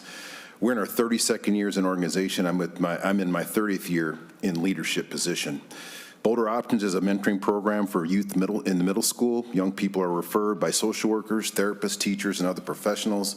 We then pair them with a trained volunteer for a weekly one-to-one mentoring relationship. We've been offering one-to-one mentoring for more than 30 years. More recently, we started offering programming for kids that have successfully completed the one-to-one mentoring program, and last year, our board of directors made the bold commitment that every kid who successfully completes the one-to-one mentoring program will stick with them all the way through their college and/or career. Our paid professionals work with these young people in this program we call I Believe, I Achieve, and our kids are 14 and older. Last year, we had a waiting list. We received funding, and we no longer have that waiting list. Thanks to last year's appropriation from this committee, we were able to clear the waiting list and double our participation. I have some results here I just want to kind of tell you, let you know about. 100% of the youth reported, I know my strengths, versus 28 before they started the program. 71% said, I have good skills using computers, versus 0 at the onset. 86% say, I know how to make a resume, 14 at the beginning of the program. 72% say, I feel confident when I'm interviewed, versus 14 at the onset. 86% say they like to go to college, versus 29 at the onset. So that's just some of the feedback from our program. And I also want to say we're equally important trying to save taxpayers' dollars, because one youth lost to a life of crime across the state of Minnesota between $1.7 and $2.3 million. With the funds we received last year, we hired 2 people, one in Rochester, one in the Twin Cities. We doubled the number of participants in our program. We believe that Boulder Options is your workforce pipeline. Thank you for the time. Thank you so very much. Your time is up there, Mr. Thompson. You have one last sentence. That was it. Thank you for the time. Thank you. Zora McLaurin, welcome to the committee, and state your name for the record, and we are happy to have you here. Thank you, Mr. Chair. My name is Zora McLaurin. I'm 16 years old, and I go to Century High School in Rochester. I've been in Boulder Options since 2022 when I was in 7th grade. Initially, I didn't really want to be a part of the program, but my parents decided that I should do it anyway, and I'm very glad that they did. When I met my mentor, Jessie, I immediately felt like we were going to get along. She was so energetic, encouraging, and kind. After we got to know each other, we drove in her car to many different places. We went to the gym, the Douglas Trail, and even Eagle Bluff. No matter how long we were in the car, we were able to have a great conversation. When I first went through the system, I wasn't very happy about it. It was just something my parents wanted me to do. But now I know that if I hadn't gone through this system, I wouldn't have the opportunities that I have today. My goal is to attend university and major in business and hopefully run track. Once I make it through school, I would like to own an interior design business. And since I've been in Boulder Options, I've been able to take part in the I Believe and I Achieve, which has helped me learn more how to achieve this and also building a great foundation into job search. And I was paired with Tawanda Burks, and we did some one-on-one sessions that helped me create a resume, learn how to start my own business, and even practice interviews. I'm very grateful that I've had this opportunity to be a part of this great program. Thank you. Thank you so very much, and thank you for your wonderful testimony. You did a really good job. Thank you. I know you're nervous, weren't you? I know, me too. I was nervous. So thank you so much for being here. Any questions for the testifiers or Senator Mohamed? Senator Nelson. Well, thank you, Mr. Chair. I just have to say I have been a fan of Boulder Options. They have done a phenomenal job in Rochester for almost 20 years, maybe longer than that. Mr. Thompson is a Rochester graduate himself, famous football player who has come back to our community to do good things and invest in the lives of others. And I'm just really glad that you're in front of us today. And Zoran, very nice job. Thank you. Look forward to seeing you succeed and fly. Thanks so much. Thank you so very much, Senator Nelson. Any other questions or comments? Senator Draheim. Thank you, Chair Champion. Thank you, Senator Mohamed, for bringing this forward. And thank both the testifiers for coming and speaking. Obviously, I'm on the bill, big supporter. Thank you for your work. And, you know, looking at the handout, members, you know, if you look at the middle here, you know, 100% connect with the career coach. That's fantastic. 86 know how to make a resume. I would say 86% of college graduates don't know how to do that. So thank you. 96% can achieve and set a goal, which I think is getting people focused. Fantastic. 88% plan to go to college. College isn't the only answer, but that's a great goal. 90% feel positive about their future. That's where we need to go with whole society. We need to have a plan. We need to have a positive goal. and more active and more energy. I wish I was more active and more energy. So maybe I need to, you take old people. So, but thank you for what you do. I appreciate it. I hope we can find some funding for this. Thank you. Thank you so much. Closing comments, Senator Mohamed. Senator Draham said it all. Thank you for co-authoring this bill and for all of your support. Thank you, Mr. Chair. I will not hold you back from going home. Thank you. We have one more thing to do after this, but Senate File number 2718 is laid on the table for possible inclusion.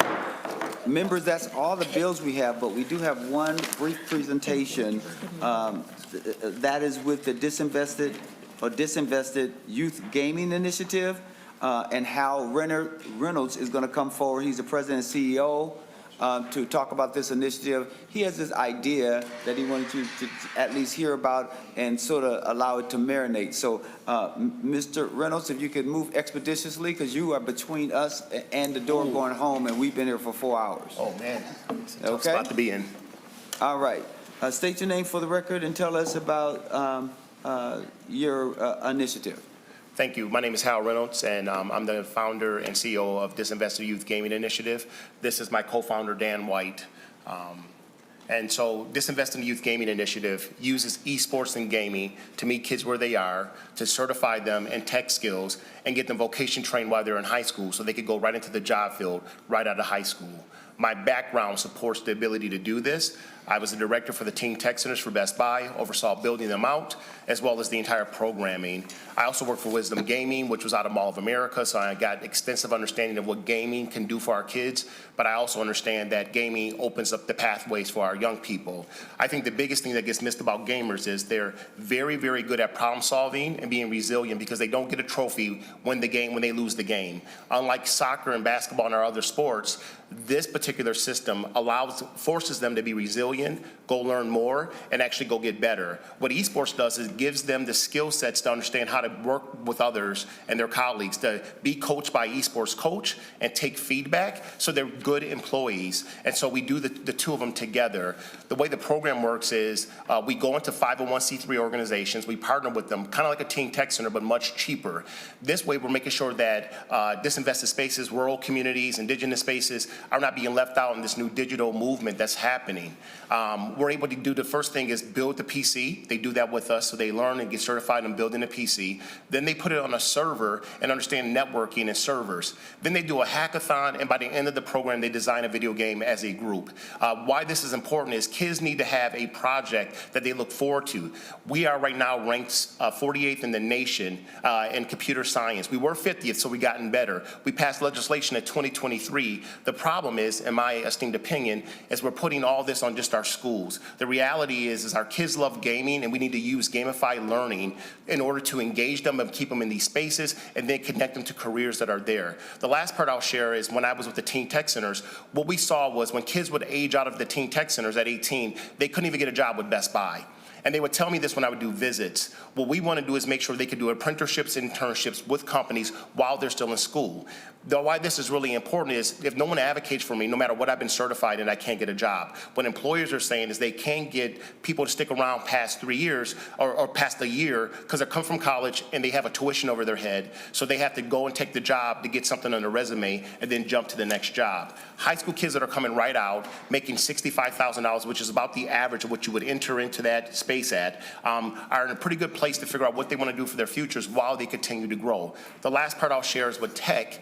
Certifications are the new future. Getting certified every single year is where things are going.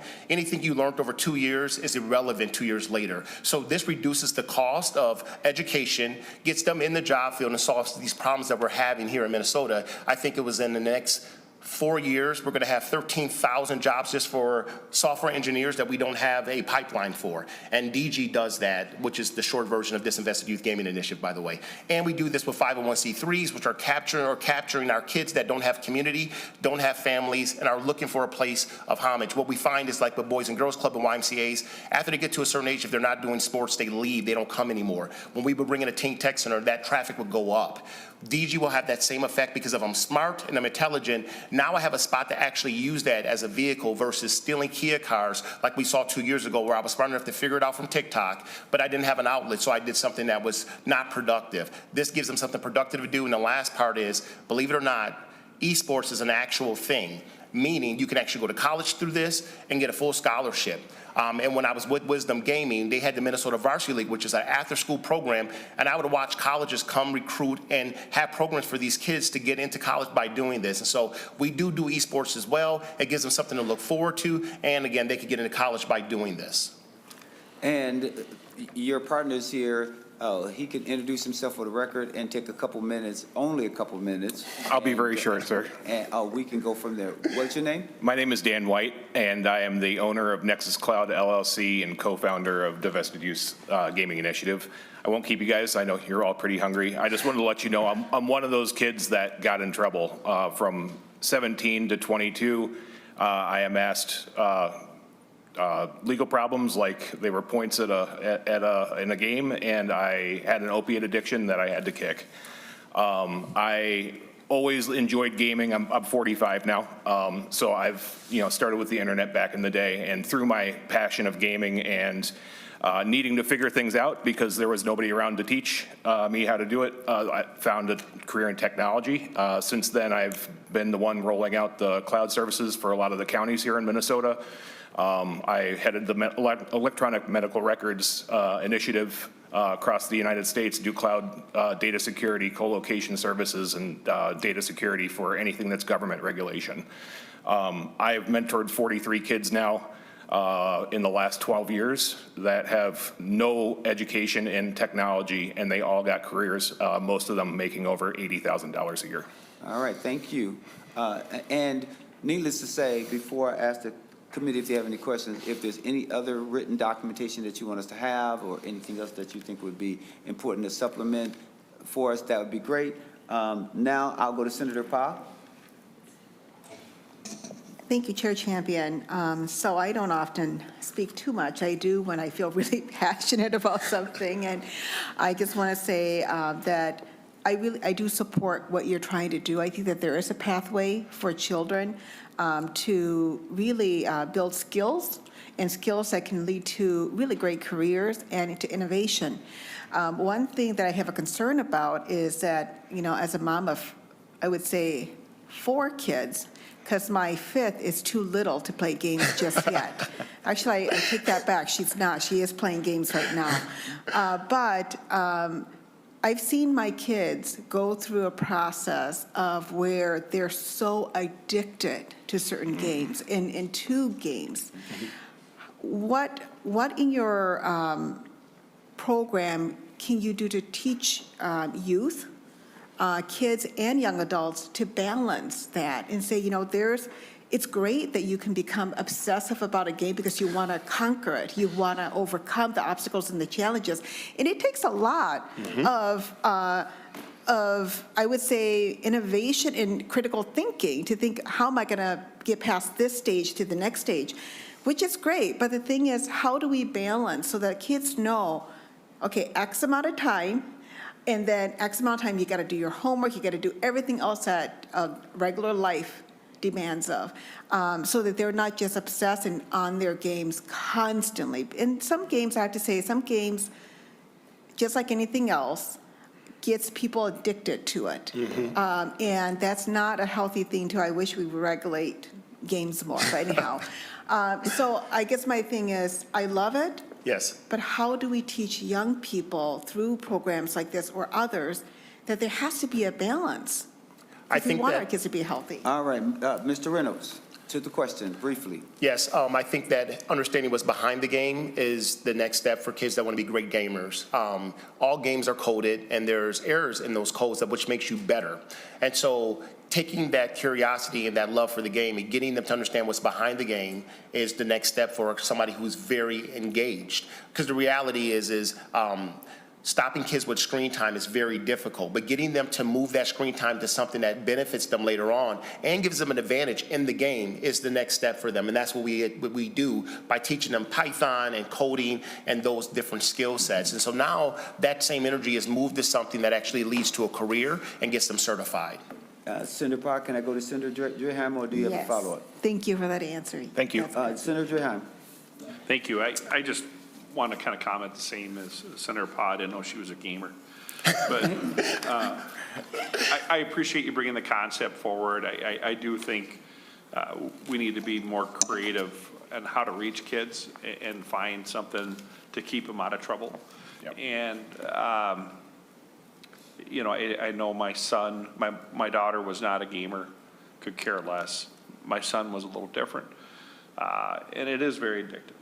But I know it's also very popular. I know Mankato State has quite a esports program, national champions multiple times. And I know they actively recruit, which is something that blows my mind. But you know, we are going in that direction as a society. So I do think this is something we should look at down the road. I'm just a little confused, Chair, on how we interact with this, but I appreciate the time and the hearing. Thanks. And you all, this is just an informational hearing. I thought it would be important for you to hear about it, and it's nothing we're going to do right now, but that's why I said if there's other information that they can provide us, that would be good, so you can think about it, so you can think about where the landmines are, or what can we do in order to think about the future, our kids, and other potential opportunities. With that being said, closing comments before we get ready to go, and we sincerely appreciate you being here, Mr. Reynolds, as well as your partner. Yeah, my closing comment is we just redesigned our website, which is going to be DYGI.org, and it'll give you more information of the 3 locations we'll be going into. All 3 are in North Minneapolis. We have put up the money to do that for free for these organizations to get this started. Our ultimate goal is to build a brick and mortar, which will be a tech incubator out of Maple Grove. This will make sure that we can sustain this work and continue to turn on locations in rural spaces and indigenous spaces in inner cities and pay for it for ourselves versus asking for money from organizations so that it's sustainable. Because we believe that everybody should have access to, one, technology, but also to the internet and the jobs of tomorrow. The last part I'll share is that we actually use an app that takes what they're learning in gaming and actually switch that into competency-based languages that employers care about. Because there are no jobs and they don't have a history, we take things like being an esports captain on your team and make that, you know, the ability to strategize and to lead, or maybe it's a really hard game they're playing that has complex paradoxes in it that we take and rip out so that they have a built portfolio, so it actually turns into like LinkedIn for kids between 12 and 18. This way they can actually get in front of an interviewer and speak well to what they've learned and why they would be a great hire. That's what I'll leave you with, and thank you for your time. Thank you so much for being here. Thank you for being patient. We know it's been a lot. Committee, thank you for your patience today. Thank you for spending 4 hours with me. It's been a long day and a long night. So next week, we'll take up our jobs omnibus bill on Monday. That's our plan, and do markup on Wednesday during our scheduled committee time. We'll be having some individual meetings between now and then, just to kind of understand what you're thinking and all that other good stuff, and try to find a way to capture those things, okay? Thank you so much. And with that, the committee is adjourned.